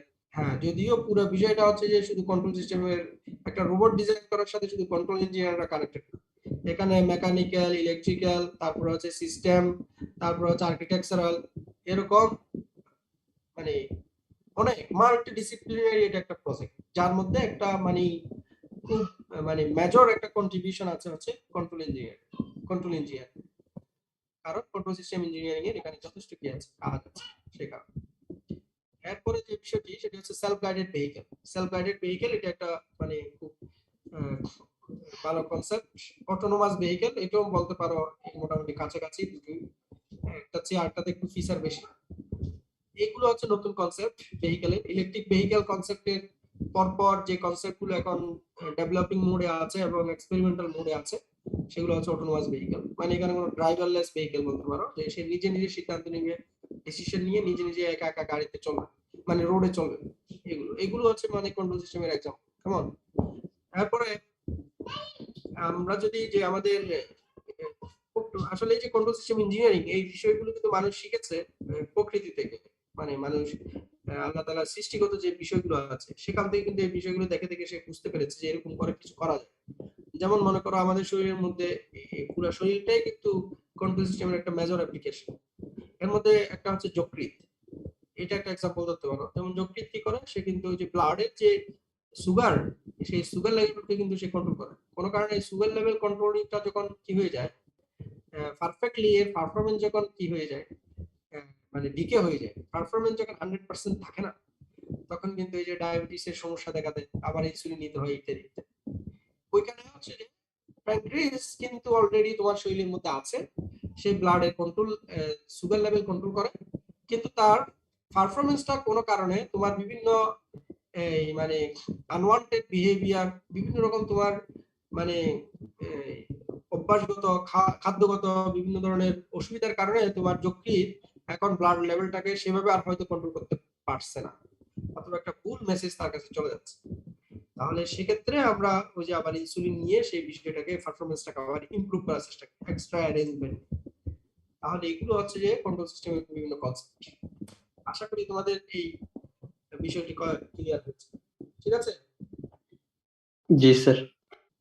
আরো তুমি যদি দেখো যে আরো অনেক অনেক এক্সাম্পল তোমার আশেপাশে আছে, যেমন এই যে একটু আগে বলেছিলাম তোমার বাসার মধ্যে অনেকগুলো আছে, যেমন ভোল্টেজ স্টেবিলাইজার, এটাও একটা কন্ট্রোল সিস্টেমের ভালো এক্সাম্পল। তারপরে হচ্ছে যেমন ইন্ডাস্ট্রিতে যদি তুমি যাও সেখানে দেখবা যে পিএলসি বেস অনেক রকম কন্ট্রোলার আছে। তারপর হচ্ছে তোমার যে কোনো মোটরের স্পিড কন্ট্রোলার, এটা একটা ভালো মানে ইন্ডাস্ট্রি লেভেলে স্পিড কন্ট্রোলার, মোটরের স্পিড কন্ট্রোলার, এটা যদি তুমি মোটামুটি ভালো হাতে কলমে শিখতে পারো, তাহলে বাংলাদেশের পার্সপেক্টিভে তোমার ইন্ডাস্ট্রি জব খুব একটা কিনা মানে কঠিন কিছু না, ইজিলি হয়ে যাবে। কারণ তোমার এখানে আমাদের দেশে যতগুলো ইন্ডাস্ট্রি আছে প্রচুর মোটর, সেখানে ইন্ডাকশন মোটর প্রায় বলতে পারো মোর দেন 60-70% ইন্ডাকশন মোটর, আরো বেশি হবে এই ডেটাটা। তো এগুলোর কন্ট্রোলিং এর বিষয় আছে, তো জানলে কন্ট্রোল প্যানেল আছে যে কোনো প্রসেস কন্ট্রোল আছে। শুধুমাত্র যে মোটর কন্ট্রোল বিষয়টা এরকম না, ইন্ডাস্ট্রি লেভেলের প্রসেস কন্ট্রোল, তারপরে হচ্ছে বিভিন্ন প্যাকেজিং, তারপরে অটোমেটিক কন্ট্রোলের বিষয় আছে, এই সব কিছু। তো এই বিষয়টি তোমাদের খুব গুরুত্বপূর্ণ। যাই হোক, আমরা মোটামুটি একটা কন্ট্রোল সিস্টেম কোথায় কোথায় ব্যবহৃত হচ্ছে না হচ্ছে এই সম্পর্কে একটা ভালো আইডিয়া দিয়েছি তোমাদেরকে, চেষ্টা করেছি। এখন আমরা কন্ট্রোল সিস্টেম যে কোর্স, সেই কোর্সে কন্ট্রোল সিস্টেম কাকে বলে সেটি ডিফাইন করার চেষ্টা করব। কন্ট্রোল সিস্টেম কাকে বলে, ঠিক আছে? কন্ট্রোল সিস্টেম, আগে আমরা বলেছিলাম সিস্টেম কাকে বলে, এখন আমরা বলছি কন্ট্রোল সিস্টেম কাকে বলে।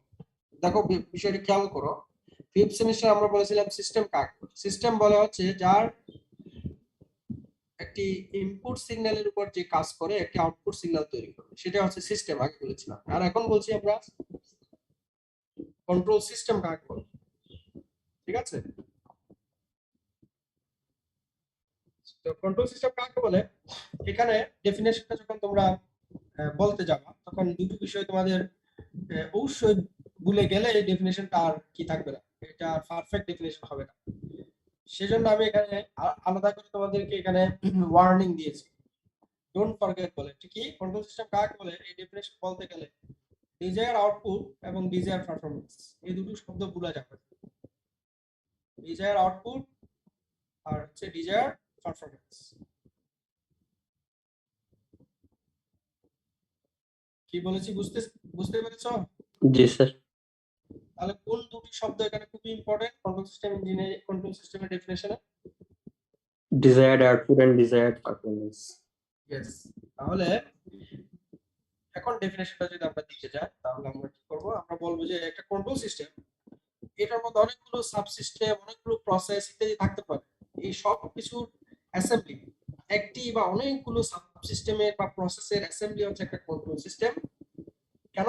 তার মধ্যে এই জিনিসগুলো থাকবে কি জন্য? আমরা একটা ডিজাইন আউটপুট পাওয়ার জন্য। আমাদের টার্গেট কি? একটা কন্ট্রোল সিস্টেম কাকে বলা হবে?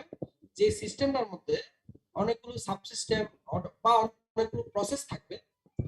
কেন? যেন আমরা একটা ডিজায়ার কি পেতে পারি, আউটপুট পেতে পারি।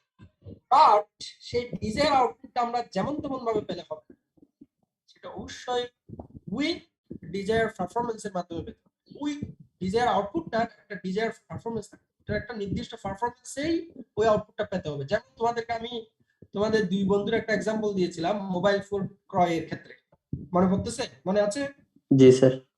হ্যাঁ, সেখানে আমরা তোমাদেরকে বলেছিলাম সেম মোবাইল ক্রয় করে এনেছে দুইজনই, স্যামসাং Z7 ক্রয় করে এনেছে, কিন্তু আমি দুইজনের ডিজায়ার আউটপুট পেয়েছি, বাট উইথ হোয়াট পারফরম্যান্স? এই প্রশ্নটা যদি করি যে কি পারফরম্যান্সের মাধ্যমে পেয়েছি, সেটা যদি আমি আউটপুট পাওয়ার সময় যদি আমি ঠিক করে দিই আমি কোন ধরনের আউটপুট চাই, আমি আউটপুট চাই একটা স্যামসাং Z7 মোবাইল, সেটা হচ্ছে আমার আউটপুট, বাট পারফরম্যান্স হচ্ছে সেটার কস্ট ইফেক্টিভ হতে হবে, কস্ট কম হতে হবে। তাহলে তুমি বলো কোনটা আমার ডিজায়ার পারফরম্যান্স, কি 18,000 না 20,000? 18,000। 18,000 সেটা আমার ডিজায়ার পারফরম্যান্স। অর্থাৎ আমি চেয়েছি এখানে কস্টটা কম হতে হবে, কিন্তু তুমি যদি সময়ের রেসপেক্ট অ্যানালাইসিস করো যে 18,000 টাকায় যে ডিভাইসটা এনেছে তার কিন্তু 3 দিন সময় লেগেছে, আর 20,000 যে এনেছে তার কিন্তু 2 দিন সময় লেগেছে। তো আমার কিন্তু এখানে ডিজায়ার পারফরম্যান্সটা টাইম না, মানে কম সময়ে পাওয়া, সেটা আমার ডিজায়ার পারফরম্যান্স না। আমার ডিজায়ার পারফরম্যান্স হচ্ছে আমি এখানে ঠিক করেছি কি ডিজায়ার কস্ট, রাইট? জি স্যার। তাহলে কন্ট্রোল সিস্টেম বলা হবে যার মধ্যে অনেকগুলো সিস্টেম, প্রসেস ইত্যাদি থাকবে, ঠিক আছে? এগুলোর অ্যাসেম্বলি, যেখানে ইনপুট আউটপুট প্ল্যান প্রসেস সবকিছু থাকবে। একটা সিস্টেমে যা থাকে সব থাকবে, আরো বেশি কিছু থাকবে। সেজন্য আমরা বলা হচ্ছে এটা কনসিস্ট অফ সাবসিস্টেম প্রসেস। কেন? For obtaining desire output with desire performance. যখন একটা ইনপুট দেওয়া থাকবে একটা স্পেসিফিক ইনপুটের জন্য, এই আউটপুটটা ডিজায়ার আউটপুটটা পাবো উইথ ডিজায়ার পারফরম্যান্স, তাহলে এটাকে কন্ট্রোল সিস্টেম বলা হবে। তাহলে আমরা এটা মোটামুটি বুঝতে পারলাম। আশা করি তোমরা এই ডেফিনেশনটি সুন্দরভাবে দিতে পারবে। এই ব্লক ডায়াগ্রামটি একটি কন্ট্রোল সিস্টেমের সুন্দর এক্সাম্পল। যেমন এটা একটি কন্ট্রোল সিস্টেম, এটা একটা প্রসেস, এটা একটি প্ল্যান্ট যার একটি ইনপুট আছে এবং একটা আউটপুট আছে। দেখো খেয়াল করো, সো আউটপুট হচ্ছে আউটপুটকে আমরা এখানে খুব মানে খেয়াল করো আউটপুটকে আরেকটি নাম দ্বারা মানে রিপ্রেজেন্ট করা হয়, রেসপন্স। এখন থেকে কম্পিউটার সিস্টেমে আমাদের এই কোর্সে এই রেসপন্স শব্দটি এখন মোটামুটি ফ্রিকোয়েন্টলি ইউজ হয়। সো রেসপন্স মানে হচ্ছে কোন একটা কিছু রেসপন্স মিন্স মানে তারপরে স্টিমুলাস। স্টিমুলার ইনপুটের আরেকটি নাম হচ্ছে স্টিমুলাস। স্টিমুলাস মানে হচ্ছে যে কোনো কিছুকে একটু পরিবর্তন করার জন্য চেষ্টা করে। ইনপুট মানে হচ্ছে কোনো একটা সিস্টেমের মধ্যে একটা চেঞ্জ করার চেষ্টা করে, সেজন্য এটাকে স্টিমুলাস বলা হচ্ছে। তাহলে ইনপুট স্টিমুলাস, আউটপুটকে রেসপন্স বলা হয়, যদি স্টিমুলাস শব্দটা আমরা ফ্রিকোয়েন্টলি ইউজ করি না। এরপর আসো আমরা যে আউটপুটটা পাবো কোন একটা সিস্টেম থেকে সেটা হচ্ছে আসলে অ্যাকচুয়াল রেসপন্স, সেটা হচ্ছে কি অ্যাকচুয়াল রেসপন্স। বাট ইনপুটকে অনেক সময় ডিজায়ার রেসপন্স বলা হয়ে থাকে। ডিজায়ার রেসপন্স বলা হয় মানে কি, মানে হচ্ছে আমরা যে মোটরের এখানে একটা এক্সাম্পল দিয়েছিলাম তোমাদেরকে, সেখানে আসো এই যে আমি 1000 আরপিএম স্পিড পেতে চাচ্ছি এই মোটরটা থেকে, এটা মানে কি, এটা মানে হচ্ছে কি আমি এই মোটরের আউটপুট 1000 পেতে চাই, কিন্তু মেজার করে দেখছি যে আমি এখানে আউটপুট পেয়েছি 990 আরপিএম। তাহলে অ্যাকচুয়াল আউটপুট, অ্যাকচুয়াল রেসপন্স হচ্ছে 990 আরপিএম, আর আমার ডিজায়ার যে রেসপন্স, ডিজায়ার যে রেসপন্স বা আমি যেটা পেতে চেয়েছিলাম সেটা হচ্ছে 1000 আরপিএম। তাহলে আমি কন্ট্রোলারকে বলবো যে আমার জন্য 1000 আরপিএম আউটপুট দরকার এই মোটর থেকে। তাহলে এটা হচ্ছে ইনপুট, কন্ট্রোলারের ইনপুট, নট সিস্টেম ইনপুট।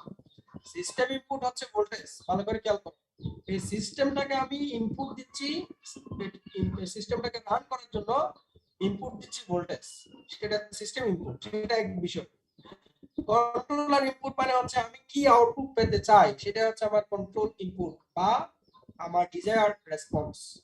তাহলে আমি কন্ট্রোলারকে বললাম যে আমি আউটপুটে 1000 আরপিএম পেতে চাই, দিস ইজ দ্য রেফারেন্স, এটাকে কি বলা হয়, রেফারেন্সও বলা হয়। তাহলে ডিজায়ার আউটপুট বা ডিজায়ার রেসপন্স কি সেটা বুঝতে পেরেছো? কথা কি ক্লিয়ার সবার কাছে? জি স্যার, বুঝতে পেরেছি। তাহলে ডিজায়ার রেসপন্স কে অনেক সময় আমরা রেফারেন্সও বলি, এটাকে আমরা অনেক সময় কি বলবো, রেফারেন্স। রেফারেন্স তাহলে একটা কন্ট্রোল সিস্টেম কাকে বলে সে সম্পর্কে তোমাদের আইডিয়া হয়েছে। এই যে এখন আমরা বলেছিলাম ডিজায়ার পারফরম্যান্স, এই পারফরম্যান্স শব্দটা এখন আমরা ব্যাখ্যা করব যে সিস্টেম পারফরম্যান্স কি। সিস্টেম পারফরম্যান্স দুটো বিষয়ের কম্বিনেশন, একটা হচ্ছে ট্রানজিয়েন্ট রেসপন্স আর একটা হচ্ছে সিস্টেম, এই দুটোর কম্বিনেশন হচ্ছে সিস্টেম পারফরম্যান্স। এই কথাটার অর্থ কি সেটা আমাদের বুঝতে হবে। আচ্ছা, এই যে পারফরম্যান্স এই বিষয়টি ব্যাখ্যা করার আগে তোমাদেরকে আরেকটি নতুন এক্সাম্পল দিতে চাচ্ছি, সেটা হচ্ছে কি একটা এলিভেটর, লিফট। তোমাদের বাসায় হয়তো অনেকের বাসায় লিফট আছে, বিল্ডিং এ, বাসায় না মানে বিল্ডিং এ আর কি, অনেকের বিল্ডিং এ লিফট আছে, অথবা তোমরা এলিভেটর ইউজ করো না, এরকম কম স্টুডেন্ট আছো, কোনো মার্কেটে শপিং মলে এলিভেটর আছে। তো লেটস সে ফর এক্সাম্পল এই যে লেভেলটা তোমরা দেখতে পাচ্ছ, এই লেভেলটা হচ্ছে আমাদের বিল্ডিং এর ফার্স্ট ফ্লোর, মানে এই যে 1 মানে ফার্স্ট ফ্লোর। তো এখানে তুমি লিফটে প্রবেশ করলা, লিফটের রুমে তুমি প্রবেশ করলা, মানে লিফটের উপরে তুমি আরোহণ করলা, করে তুমি লিফটের 4 প্রেস করছো। তুমি 4 প্রেস করার সাথে সাথে এটাই হচ্ছে তোমার ডিজায়ার রেসপন্স, মানে এটাই তোমার ইনপুট। তুমি লিফটে কমান্ড, যে ওখানে যে বক্স আছে 1 2 3 এরকম ফ্লোর বক্স আছে, ওখানে তুমি 4 প্রেস করেছো, তার মানে এই যে রেড, এই যে আমি লাল কালার দিয়ে এখানে দাগ দিলাম, এটাই হচ্ছে তোমার ইনপুট কমান্ড। কথা কি ঠিক আছে আমার সাথে এগ্রি কিনা? জি স্যার, হ্যাঁ। এটা ইনপুট কমান্ড মানে আমি আমার লিফটকে বলছি যে তুমি গ্রাউন্ড ফার্স্ট ফ্লোরে আছো, তুমি এই যে 4th ফ্লোরে যাবা, এই যে এখানে যাবা, এটাই হচ্ছে তোমাকে ইনপুট দিলাম। দ্যাট মিন্স এটাই আমার ডিজায়ার আউটপুট, ঠিক কিনা চিন্তা করো। এই যে আমার কমান্ডটা জাস্ট এখান থেকে এভাবে উপরে উঠে গেছে, ঠিক কিনা দেখো, যে 1 থেকে সাথে সাথে 4, এটা আমার কমান্ড সাথে সাথে 4। কিন্তু আমার লিফট কোথায়, লিফট এখানে, লিফট এই 4 এ যেতে হবে, এটা আমার ইনপুট কমান্ড। অথবা আমি বলতে পারি এটা আমার ডিজায়ার রেসপন্স, অথবা আমি এটার নাম দিতে পারি আমার রেফারেন্স। আমি এই যে শব্দগুলো বললাম, এগুলো কেউ না বুঝলে বলো স্যার এই যে টার্মগুলো বুঝিনি, আপনি কি বলেছেন। এটা বোঝা খুবই গুরুত্বপূর্ণ, কারণ এই দুটো স্লাইডের উপরে, এই কয়েকটি স্লাইডের উপরে পুরো কোর্সের কথা কিন্তু চলে আসবে। এই স্লাইডগুলোই মূলত আমরা ব্যাখ্যা করব বিভিন্ন সেক্টরগুলো। আমার কথা কি তোমরা বুঝতে পেরেছো?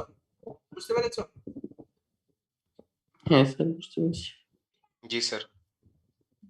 ওকে, তাহলে এটাই আমার ইনপুট কমান্ড, এটাই আমার ডিজায়ার রেসপন্স, এটাই আমার রেফারেন্স, মানে এটাই আমার ডিজায়ার রেসপন্স, এটাই আমার রেফারেন্স, এটাই আমার ইনপুট কমান্ড। এই যে আমি সিস্টেমটাকে বললাম যে কোথায় যাবা তুমি 1 থেকে 4 এ যাবা। এখন দেখো লিফট এলিভেটর কি করলো, কন্ট্রোলার এলিভেটরকে এবার তার সিস্টেম পাওয়ার মানে ভোল্টেজ থেকে পাওয়ার নিয়ে, সোর্স থেকে পাওয়ার নিয়ে সে তাকে ফার্স্ট লেভেল থেকে 4 লেভেলে তোমাকে নিয়ে যাচ্ছে কিভাবে, সাথে সাথে কিন্তু তুমি ফার্স্ট ফ্লোরে পা দেওয়ার সাথে সাথে কিন্তু তুমি 4 এ উঠো না, এলিভেটরটা ধীরে ধীরে স্পিড বেড়ে বেড়ে আস্তে আস্তে আস্তে আস্তে এভাবে এভাবে 4 এ উঠে। 4 এ ওঠার পর দেখা যাচ্ছে সে একদম 4 ঠিক উঠে নাই, সামান্য আগে পরে আছে। কথা কি বুঝে আসলো? হ্যাঁ স্যার। হ্যাঁ, এখন দেখো এটা এখানে আমি আরো কয়েকটা পসিবল, এটাই হচ্ছে আমার অ্যাকচুয়াল, প্রথমে আসো এটাই হচ্ছে আমার অ্যাকচুয়াল আউটপুট। এই ক্ষেত্রে তোমরা এগ্রি কিনা আমার সাথে? আমি লালটা মুছে দিই, এই যে ব্লু যে লাইন, এই ব্লু গ্রাফটা হচ্ছে আমার অ্যাকচুয়াল রেসপন্স, ঠিক কিনা? জি স্যার। কারণ এটাই আমি প্রকৃতপক্ষে আউটপুটটা এভাবে পেয়েছি। আরো কিছু আমি পসিবল আউটপুট গ্রাফ এখানে ড্র করি। এখানে এই স্লাইডের মধ্যে এটা আছে, সেটা সেরকম না হয় এরকম হতে পারে, এইভাবে উঠে কয়েকটা জাকিং দিয়ে তারপরে এভাবে হতে পারে, অথবা এই গ্রাফটা এভাবেও হতে পারে। আমার কথা কি বুঝতে পারতেছো তোমরা? হ্যাঁ স্যার। অথবা এইভাবেও হতে পারতো কিনা? পারতো স্যার। পারতো, রাইট। তাহলে এগুলো সব হচ্ছে পসিবল অ্যাকচুয়াল রেসপন্স, মানে প্রকৃত রেসপন্স, এলিভেটরটার প্রকৃত আউটপুট, ঠিক আছে? এখন আমরা জিনিসটা ব্যাখ্যা করি। এখানে যতগুলো আমি পসিবল অ্যাকচুয়াল রেসপন্স দেখিয়েছি, কোনোটাই কি এক্স্যাক্টলি হুবহু ইনপুটের সাথে ম্যাচ করেছে? না স্যার করে নাই। না স্যার। কি দেখো, এই যে উপরে যেটা অসিলেট করেছে ওই লাইনটার ফাইনাল ভ্যালু আর অ্যাকচুয়াল ইনপুট সেম, এই যে এখানে একটা তারা একই হয়ে গেছে, ঠিক না? জি স্যার। কিন্তু শুরুতে কিন্তু তারা এখানে অসিলেশন ছিল, এখানে আবার শুরুতে সে ল্যাগিং, মানে টাইমটা একটু পরে এসে আপডেট হয়েছে। এটা যখন 4 ইনপুট যখন 4 এ চলে আসছে তার একটু পরে কিছুক্ষণ পরে গিয়ে সে 4 এর দিকে গিয়েছে, ঠিক না? এই যে টাইম ল্যাগিং, এখানে একটা ল্যাগিং আছে। জি স্যার। এরকম প্রত্যেকটা গ্রাফে একটা কারণ, একটা সময় নিচ্ছে। এই যে এটা মেকানিক্যাল চেঞ্জ, এটা কিন্তু সাথে সাথে ইনস্ট্যান্টানিয়াসলি হয় না, এটা একটু সময় লাগে।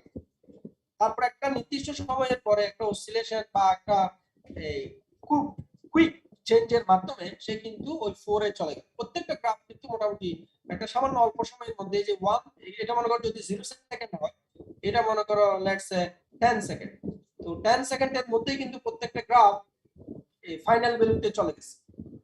তো প্রথম গ্রাফটা ফাইনাল ভ্যালুতে একদম হুবহু ম্যাচ করেছে, কোনো ডিফারেন্স হচ্ছে 0।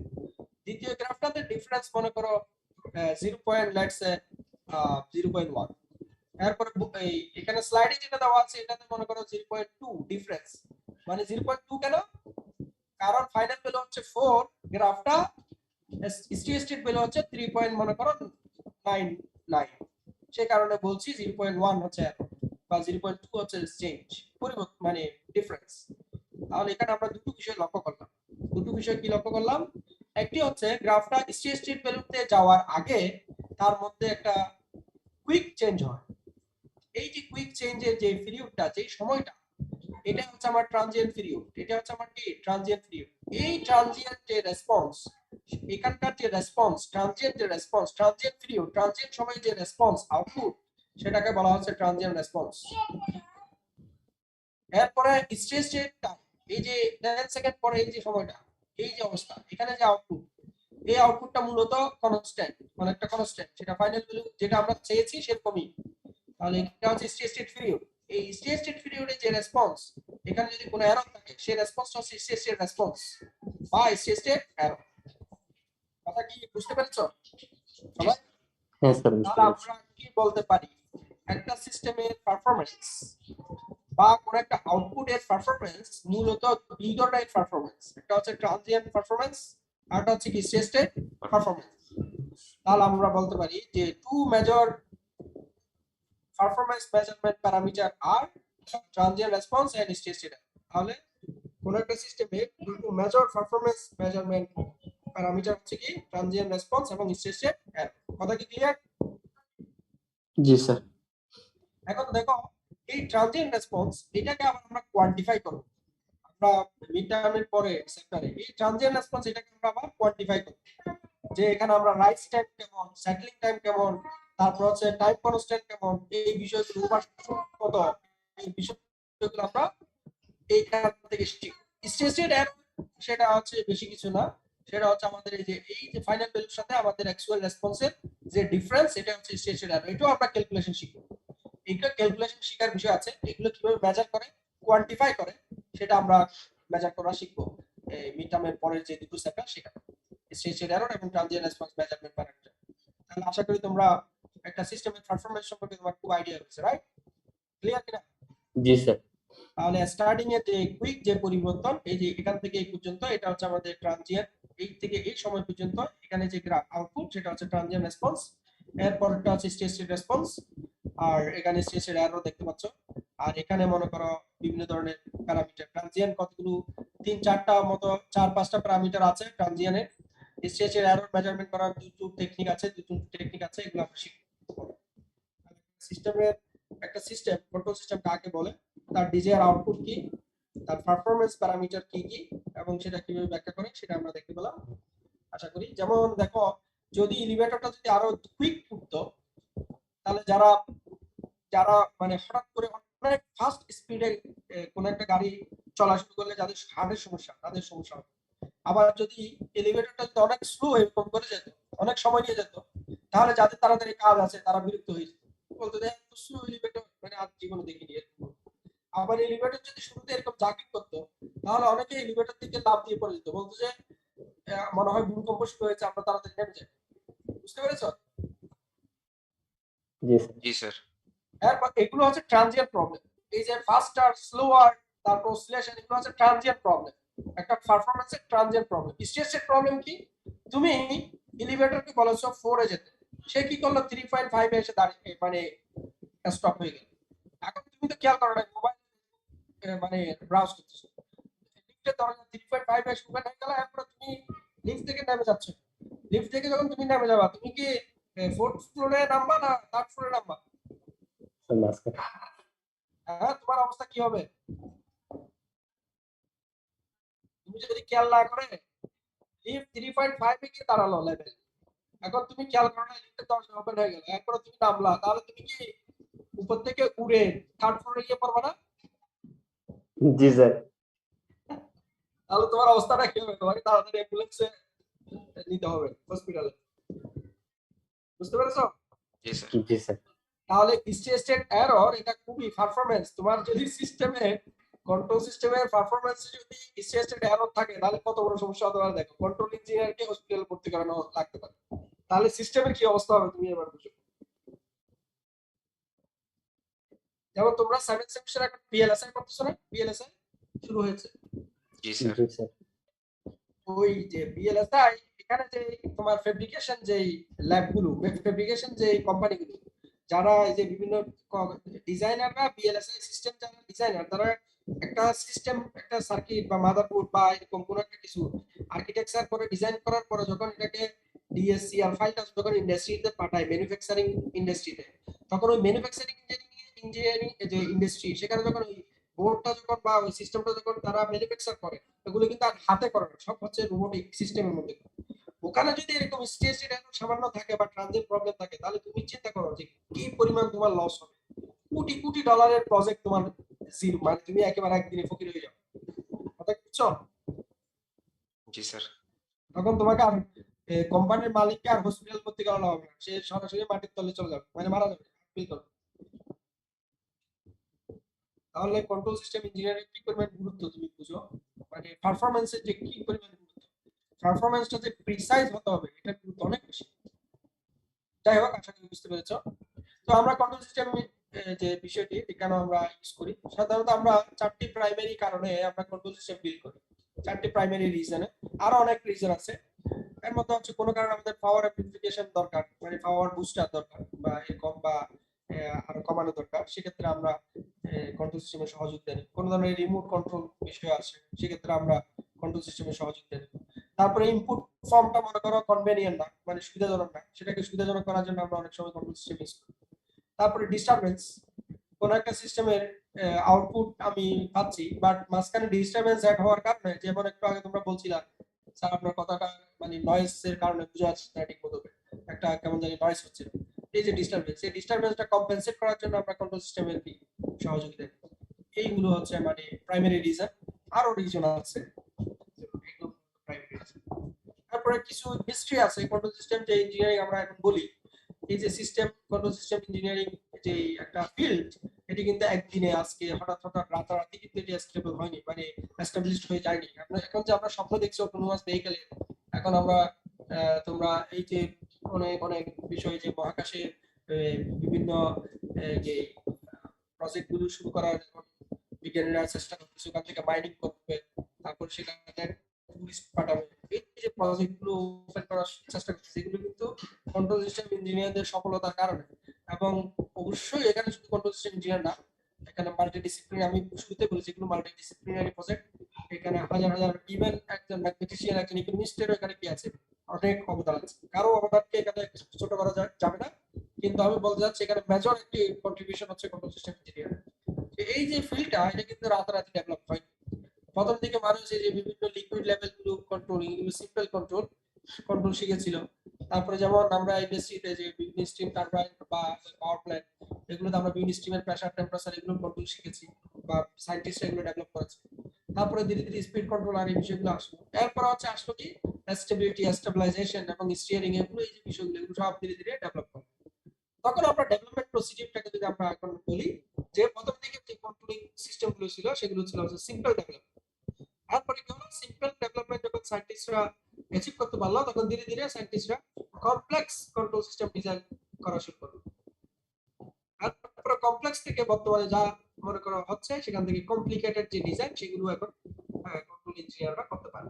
তাহলে সিম্পল, কমপ্লেক্স, কমপ্লিকেটেড, আমরা এইভাবে বলতে পারি যে কন্ট্রোল সিস্টেমের যে কন্ট্রোল সিস্টেম, সেটাকে আমরা এইভাবে মানে ডিজাইন কমপ্লেক্সিটির উপর বেস করে আমরা বলতে পারি সিম্পল ডিজাইন, কমপ্লেক্স ডিজাইন এবং কমপ্লিকেটেড ডিজাইন।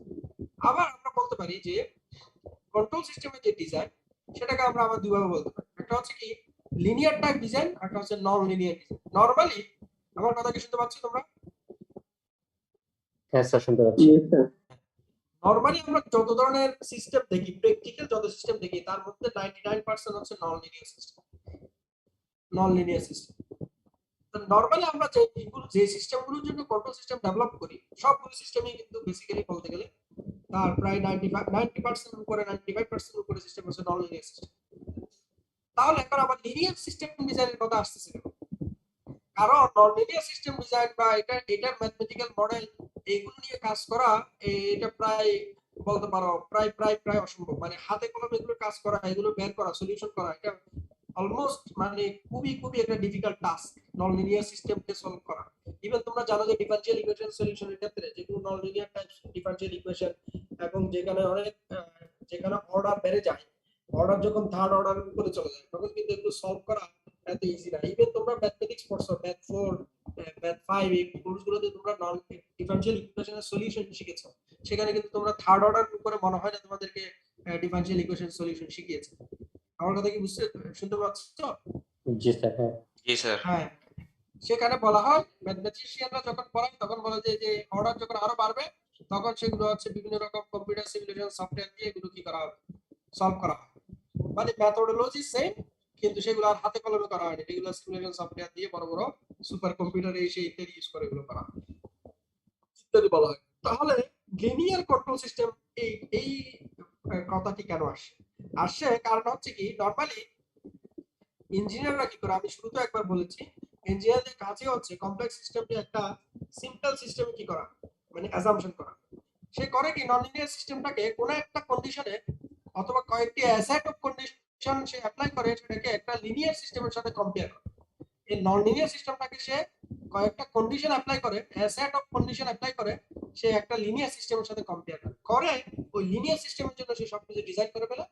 করার পর সে এখানে কি করে, যেগুলো সে অ্যাজাম্পশন করে বাদ দিয়েছিল, ওই অ্যাজাম্পশন গুলো সে আস্তে আস্তে রিডাকশন করে। এভাবে সে একটা কন্ট্রোল সিস্টেমকে লিনিয়ার সিস্টেম ডিজাইনের মাধ্যমে সে একটা নন লিনিয়ার সিস্টেমকে কন্ট্রোল করে। তাহলে মূলত আমরা সিস্টেম ডিজাইনের এই যে টেকনিকের উপরে আমরা দেখতে পাই যে linear system control system design, non linear control system design, এরকম দুই রকম। কিন্তু নরমালি প্র্যাকটিক্যালি যত অ্যাপ্লিকেশন সেগুলো হচ্ছে বেসিক্যালি নন লিনিয়ার সিস্টেমের মাধ্যমে। যে নন লিনিয়ার সিস্টেমকেও মূলত কন্ট্রোল করা হয় লিনিয়ার কন্ট্রোলার দিয়ে, কিন্তু নন লিনিয়ারও করা হয় সেটা পরবর্তীতে আগে ডিজাইন করে তারপরে সেখানে যেগুলো আমি অ্যাসাম্পশন করে বাদ দিয়েছিলাম সেগুলোর কারণে দেখা যাবে যে আমার প্রকৃত সিস্টেমে যখন আমি লিনিয়ার ডিজাইনটা অ্যাপ্লাই করব তখন আসলে অ্যাকচুয়াল আউটপুটটা যেভাবে পাওয়ার কথা সেভাবে পাবো না, কিছু চেঞ্জ থাকবে, যেমন স্টেজ এরর থাকবে, ট্রানজিয়েন্ট রেসপন্স ঠিকমতো হবে না, তখন সেটা হচ্ছে আমি আবার নিলে ধীরে ধীরে ওই লিনিয়ার ডিজাইন দিয়ে আমি নন লিনিয়ার সিস্টেমকে কি করতে পারবো, কন্ট্রোল করতে পারবো। এই বিষয়টা এক্সট্রা কথা বললাম, এটি মনে রাখতে হবে। তাহলে আমরা সিম্পল আবার আগের কথায় চলে আসলে ডিজাইনের মুড অনুসারে আমরা সিস্টেমকে বলতে পারি সিম্পল, কমপ্লেক্স এবং কমপ্লিকেটেড ডিজাইন। আবার আমরা লিনিয়ারিটির উপরে বেস করে বলতে পারি linear system design, linear control system design, একটা নন লিনিয়ার কন্ট্রোল সিস্টেম। আশা করি বুঝতে পেরেছি। ঠিক আছে,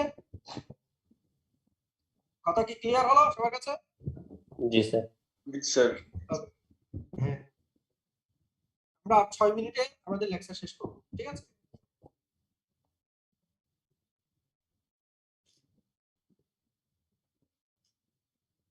হ্যালো, কেউ কিছু বলতে চেয়েছিলাম?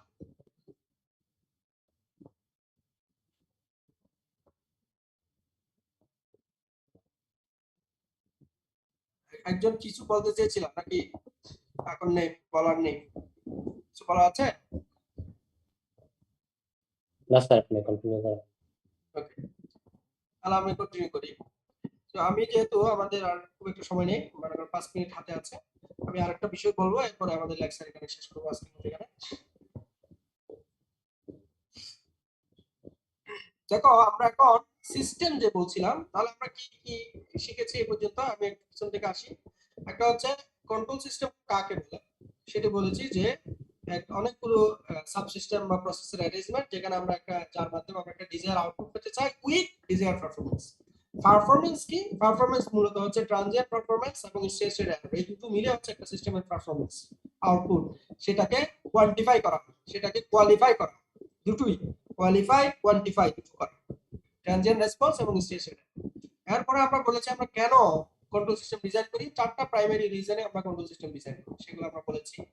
তারপর আমরা হিস্ট্রিটা একটু দেখেছি যে কিভাবে হয়। এরপর আমরা বলেছি যে আমাদের ডিজাইন গুলো হচ্ছে যে either simple, complex or complicated, অথবা লিনিয়ার, নন লিনিয়ার, এরকম হবে। তারপরে এখন আমরা আসি যে আমাদের যে আমরা যে বারবার কন্ট্রোল সিস্টেম সিস্টেম বলছি, এই যে সিস্টেম বলছি, এই কন্ট্রোল সিস্টেম পুরো জিনিসটার, এই সিস্টেমটার দুই ধরনের কনফিগারেশন আমরা টোটাল কন্ট্রোল সিস্টেমের মধ্যে পাবো। কয় ধরনের কনফিগারেশন? বেসিক দুই ধরনের কনফিগারেশন, দুই ধরনের সিস্টেম কনফিগারেশন আমরা পাবো। একটা হচ্ছে ওপেন লুপ সিস্টেম কনফিগারেশন, আর একটা হচ্ছে ক্লোজ লুপ সিস্টেম। একটা হচ্ছে ওপেন লুপ সিস্টেম, আর একটা হচ্ছে ক্লোজ লুপ সিস্টেম। তাহলে কন্ট্রোল সিস্টেম, এই সিস্টেমটা দুই রকম হতে পারে কন্ট্রোল পার্সপেক্টিভ থেকে। একটা হচ্ছে ওপেন লুপ সিস্টেম, আর একটা হচ্ছে ক্লোজ লুপ সিস্টেম। আচ্ছা, ওপেন লুপ সিস্টেম আর ক্লোজ লুপ সিস্টেম এগুলোর বৈশিষ্ট্য আছে, ব্যাখ্যা আছে, বাট সিম্পলি মনে রাখার জন্য তুমি এই প্রশ্নটা করো যে আমার কন্ট্রোলার কি সিস্টেমের বর্তমান আউটপুট কত সেই সম্পর্কে কিছু জানে নাকি জাস্ট কন্ট্রোল করছে? তোমাদেরকে আমি টমটমে চার্জারের কথা বলেছিলাম, মনে আছে? জি স্যার। সেখানে বলেছিলাম সেখানে একটা ফ্যান থাকে চার্জারের মধ্যে হিট রিডিউস করার জন্য। ওই ফ্যানের মধ্যে ওই ফ্যানের স্পিডটা কি চার্জারের টেম্পারেচার বেড়ে গেলে বেড়ে যায়, কমে গেলে কমে যায়, এরকম নাকি? না স্যার, আমার কোনো ফিডব্যাক নেই আর কি স্যার। রাইট, ওখানে কোনো ধরনের ফিডব্যাক নেই, ওই ফ্যানটার কোনো নলেজই নেই। ওই ফ্যানটাকে যে কন্ট্রোল করা হয়, বা যদি এখানে কোনো কন্ট্রোল নেই, মানে ওই ফ্যানটার স্পিড কন্ট্রোল করার জন্য মানে সিস্টেমের আউটপুটের মানে টেম্পারেচারের, চার্জারের যে টেম্পারেচার সেটা কি বাড়তেছে না কমতেছে এই সম্পর্কিত কোনো নলেজ ওই ফ্যানের ইনপুটের নেই। কথা ঠিক কিনা? জি স্যার। রাইট, তাহলে ওটা হচ্ছে একটা ওপেন লুপ কন্ট্রোল সিস্টেম। কথা কি বুঝতে পেরেছো? জি স্যার। আর ক্লোজ লুপ সিস্টেম বলা হবে যদি ওই সিস্টেম বর্তমান আউটপুট কত সেটা যদি কন্ট্রোলার জানে, তাহলে সে বর্তমান আউটপুটের উপর বেস করে ফিউচার আউটপুট কত হবে সেটা একটা কি নিবে, কন্ট্রোল অ্যাকশন নিবে।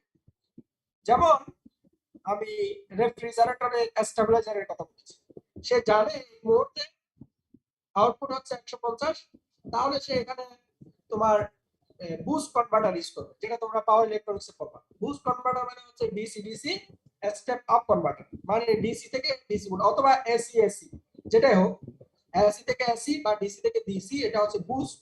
বুস্ট মানে হচ্ছে তার ইনপুটে হচ্ছে ভোল্টেজ কম, সে বাড়াবে, আউটপুটে কি করবে, সে ভোল্টেজটাকে বাড়াবে। তাহলে 150 আছে, সে কিন্তু ইন্টারনালি সে এমন ভাবে কন্ট্রোলার এমন ভাবে সিস্টেমটাকে মানে মডিফাই করতেছে যেন আউটপুটটা 220 হয়। আবার ইনপুট ভোল্টেজ মনে করো 190, তখনও সে অ্যারেঞ্জমেন্ট এমন ভাবে দিচ্ছে যেন আউটপুটটা 220 হয়। এই যে কন্ট্রোলার বর্তমান ইনপুট কত সে সম্পর্কে তার নলেজ আছে, এই নলেজ থাকলে সেটা হচ্ছে ক্লোজ লুপ সিস্টেম, তার মানে এখানে ফিডব্যাক আছে। সো আমরা যদি এই দুটো সিস্টেমকে ওপেন লুপ সিস্টেম আর ক্লোজ লুপ সিস্টেম, সেটা কিন্তু আমি একটা সিম্পল ডায়াগ্রাম দিয়ে দেখি, তাহলে তোমরা এই গ্রাফটার মধ্যে, এই যে প্রেজেন্টেশন স্লাইডটার মধ্যে ডান পাশে রেড বক্সের মধ্যে উপরে একটা গ্রাফ, নিচে একটা গ্রাফ দেখতে পাচ্ছ। রেড বক্সের দেখতে পাচ্ছ কিনা? হ্যাঁ জি, স্যার স্যার। বুঝতে পারছি। তাহলে রেড বক্সের মধ্যে যেটা দেখতে পাচ্ছ, এই যে এই উপরে এটা হচ্ছে ওপেন লুপ সিস্টেমের एग्जांपल, আর এটা হচ্ছে ক্লোজ লুপ সিস্টেম। এখানে দেখো এই যে ইনপুট এবং আউটপুট, ইনপুট এর এটা আউটপুট কত সে সম্পর্কে ইনপুটের কোনো কি নেই, ধারণা নেই স্যার। ধারণা নেই। সে জাস্ট একটা ইনপুট 220 ভোল্ট, ওই যে মোটরের স্পিডে 220 ভোল্ট একটা সাপ্লাই অ্যাড করে দিলাম, এখন এখানে ভোল্টেজ কম হোক বা বাড়ুক সেই অনুসারে এখানে আউটপুটে একটা চেঞ্জ হয়ে যাচ্ছে, এটা কোনো কন্ট্রোল হচ্ছে না, এটা ওপেন লুপ সিস্টেম। আর এখানে খেয়াল করো, নিচেরটাতে খেয়াল করো, এটা হচ্ছে আমার জিএস, এটা হচ্ছে প্ল্যান্ট প্রসেস ইত্যাদি বা কন্ট্রোলার, যার মানে প্রত্যেক কন্ট্রোলার প্রসেস সবকিছু এর মধ্যে আছে এই বক্সের ভিতরে। তো আমার সিস্টেম আছে, মোটর আছে, কন্ট্রোলার সবকিছু এই বক্সের মধ্যে কল্পনা করা হচ্ছে। তাহলে এটার আউটপুট হচ্ছে এটি, এই আউটপুটটা আবার একটা ফিডব্যাক সিস্টেমের মাধ্যমে এই যে ইনপুট, যেখানে ইনপুটের সাথে কম্পেয়ার করা হচ্ছে এখানে, that means this controller has idea about the output of the real time output এর তার একটা আইডিয়া আছে এই মুহূর্তে কত, তাহলে সেই ইনপুটের সাথে কম্পেয়ার করে আমি এখানে আউটপুট চাচ্ছি হচ্ছে 1000 আরপিএম, তো সে এখানে দেখতে পাচ্ছে যে এই মুহূর্তে আউটপুট হচ্ছে মনে করো 800 আরপিএম, 800 আরপিএম। তো সে নিজে নিজে কন্ট্রোলার কিন্তু এখানে একটা পজিটিভ অ্যাকশন নেবে, নিয়ে ওই যে আউটপুটটাকে বাড়িয়ে দিবে, বাড়িয়ে এটা 1000 করবে, করে এখানে আবার কম্পেয়ার করবে, করার পরে এখানে যে এক্সপোর্টিং সিগন্যাল এটাকে জিরো করে দেবে। এক্সপোর্টিং সিগন্যাল জিরো করা মানে আউটপুট যা আছে তাই থাকবে। কথা কি বুঝতে পেরেছো? জি স্যার। জি স্যার। অ্যারো সিগন্যাল জিরো, এটা মানে হচ্ছে এই মুহূর্তে আউটপুট যেরকম আছে প্ল্যানটা সেভাবে চলতে থাকবে, কোনো ধরনের পরিবর্তন করার দরকার নেই। কথা ক্লিয়ার হলো সবার কাছে? হ্যাঁ জি স্যার। স্যার। এখন এই দুটো ফিগারকে যদি আমি একটু বড় করি, এখানে এগুলোকে নাম মানে নামকরণ করি, তাহলে তুমি দেখতে পাবা এই যে আমরা যেটাকে ইনপুট বা রেফারেন্স বলছি, এই ইনপুটটা অনেক সময় ইলেকট্রিক্যাল ইনপুট হতে পারে, মেকানিক্যাল ইনপুট হতে পারে, নন ইলেকট্রিক্যাল হতে পারে, যে কোনো রকম হতে পারে। তাহলে সেটাকে যদি আমি ইলেকট্রিক্যাল ইনপুটে কনভার্ট করতে চাই, তাহলে আমার একটা ট্রান্সডিউসার লাগবে, ইনপুট ট্রান্সডিউসার। এটা আমাদের কন্ট্রোল সিস্টেমের আলোচনায় এটা ইম্পর্টেন্ট না, সেজন্য আমরা এটা এখানে বাদ দিয়েছি, এই যে রেড বক্সের মধ্যে সেটাকে বাদ দিয়েছি। কথা কি বুঝতে পেরেছো? জি জি স্যার। স্যার।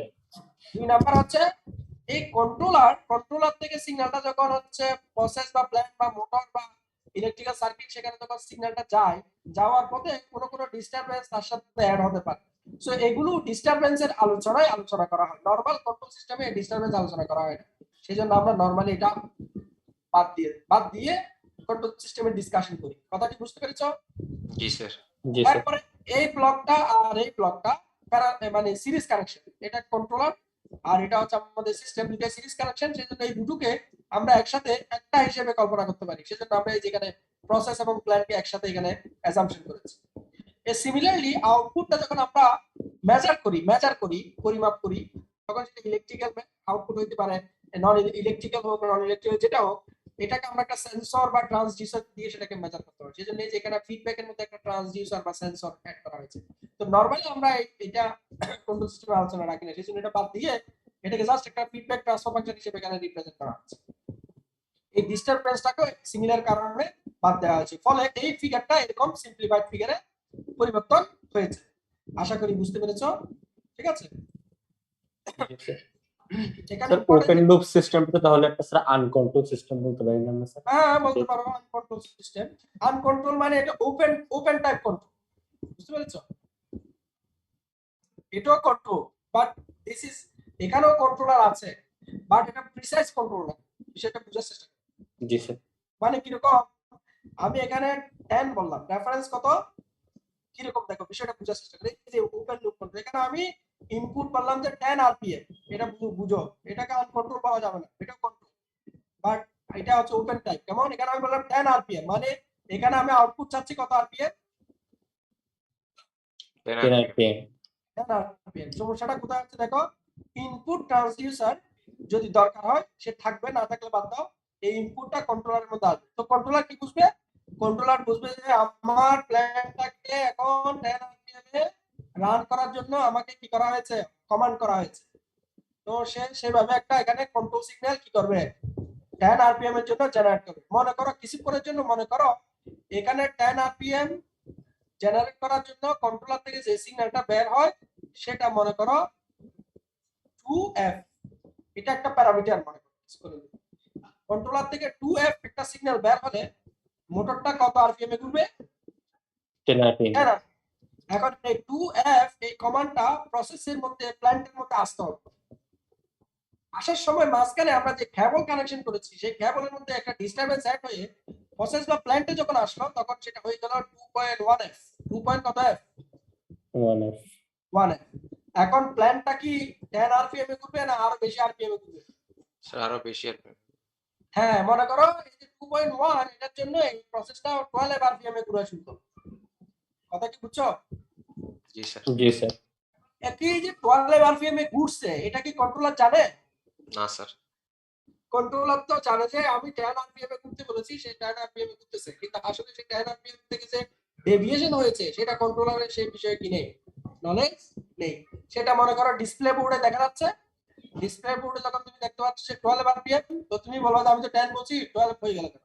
তো তুমি আসি কি করবা, এই 10 এটাকে আরেকটু করে কমাই দিবা, ঠিক না, 9 করে দিবা। জি স্যার, এটা 9 করে দিলে ওই ডিস্টারবেন্স যেটা অ্যাড হচ্ছে সেই ডিস্টারবেন্সটা সহ মিলে এটা 10 আরপিএম এ ঘুরবে। তখন তুমি ডিসপ্লে বোর্ডে দেখতে পাবা 10.1 আরপিএম বা 2 আরপিএম এরকম দেখবা। তখন তুমি বলবা যাক প্ল্যান মোটামুটি চলতেছে, অসুবিধা নেই, চলো। স্যার স্যার আমাদের ল্যাবের পাওয়ার সাপ্লাই গুলোর মতো স্যার। রাইট রাইট, তুমি একদম এক্সাক্ট কথা বলছো। তাহলে এটা হচ্ছে ওপেন লুপ টাইপ কি কন্ট্রোল, কথা বুঝছো?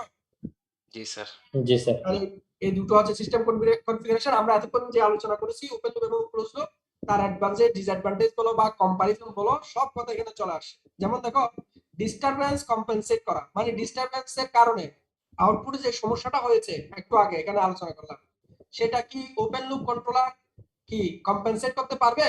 না স্যার, কিন্তু সেটা যদি ক্লোজ লুপ হতে পারতো, জি স্যার, আচ্ছা। তাহলে কম্পেনসেটিং ডিস্টারবেন্স এটা কে পারবে, ওপেন লুপ পারবে না ক্লোজ লুপ পারবে? Close loop, close loop. তাহলে এটা ক্লোজ লুপের অ্যাডভান্টেজ, বাট ওপেন লুপের ডিসঅ্যাডভান্টেজ। কথা ক্লিয়ার? জি স্যার, অ্যাকুরেসি কার বেশি, ওপেন লুপ না sir close loop? Close loop, close লুপের। ক্লোজ লুপের অ্যাকুরেসি তুমি প্রায় 99.99% পর্যন্ত অ্যাচিভ করতে পারবে। সেনসিটিভিটি, সামান্য ইনপুটে চেঞ্জ হলো সেটা কে সেন্স করতে পারবে, ওপেন লুপ না ক্লোজ লুপ? আউটপুটে সামান্য চেঞ্জ হয়ে গেল সেটা ওপেন লুপ সেন্স করতে পারবে না ক্লোজ লুপ পারবে? Sir close close loop, loop. Close loop. তাহলে কার সেনসিটিভিটি বেশি? ক্লোজ লুপ, ক্লোজ লুপ সিস্টেমের সেনসিটিভিটি বেশি। কমপ্লেক্সিটি কার বেশি, কোনটা কমপ্লেক্স, ওপেন লুপ না close loop? Close close loop. Loop. কারণ ক্লোজ লুপ সিস্টেমের এক্সট্রা অ্যারেঞ্জমেন্ট দরকার, এই যে ফিডব্যাক এগুলো এক্সট্রা অ্যারেঞ্জমেন্ট, এই যে সামিং জাংশন এগুলো এক্সট্রা অ্যারেঞ্জমেন্ট, এসব কারণে এটা কমপ্লেক্স। ক্লোজ লুপ সিস্টেম বেশি কমপ্লেক্স, ঠিক আছে? তাহলে কোনটা কস্ট বেশি হবে, এক্সপেন্স বেশি হবে কোনটা ডেভেলপ করতে? Close loop, close loop. এরপর বলো performance control in convenient and flexible way, কোনটাতে সম্ভব বেশি? ক্লোজ লুপ, ক্লোজ লুপে। ক্লোজ Closed লুপে loop আমি আউটপুট যে পারফরম্যান্স সেটাকে আমি অনেক কনভেনিয়েন্ট এবং ফ্লেক্সিবল ওয়েতে কি করতে পারবো, কন্ট্রোল করতে পারবো। ওপেন লুপে সেটা আমি হয়তো সেভাবে পারবো না, কন্ট্রোল করতে পারবো কিন্তু সেভাবে কনভেনিয়েন্ট এবং ফ্লেক্সিবল ওয়েতে হয়তো সম্ভব না। তাহলে এইগুলো হচ্ছে কি অ্যাডভান্টেজ ডিসঅ্যাডভান্টেজ এবং কম্পারিজন ওপেন লুপ এবং ক্লোজ লুপ সিস্টেমের। আশা করি বুঝতে পেরেছো। আমরা এখানে আজকের লেকচার শেষ করতে যাচ্ছি, আগামী দিন আমরা এখান থেকে শুরু করব, ঠিক আছে? জি স্যার, জি স্যার। জুমে লেকচার নিতে আমাদের অসুবিধা হচ্ছে না, যে অসুবিধাটি হচ্ছে সেটা হচ্ছে যে রেকর্ডিং। এই যে এখন আমি যে লেকচারটা নিয়েছি এটা আমি মনে করো রেকর্ড করতে পারি না, কারণ আমার এখানে আবার তোমরা দেখলে বুঝতে পারবে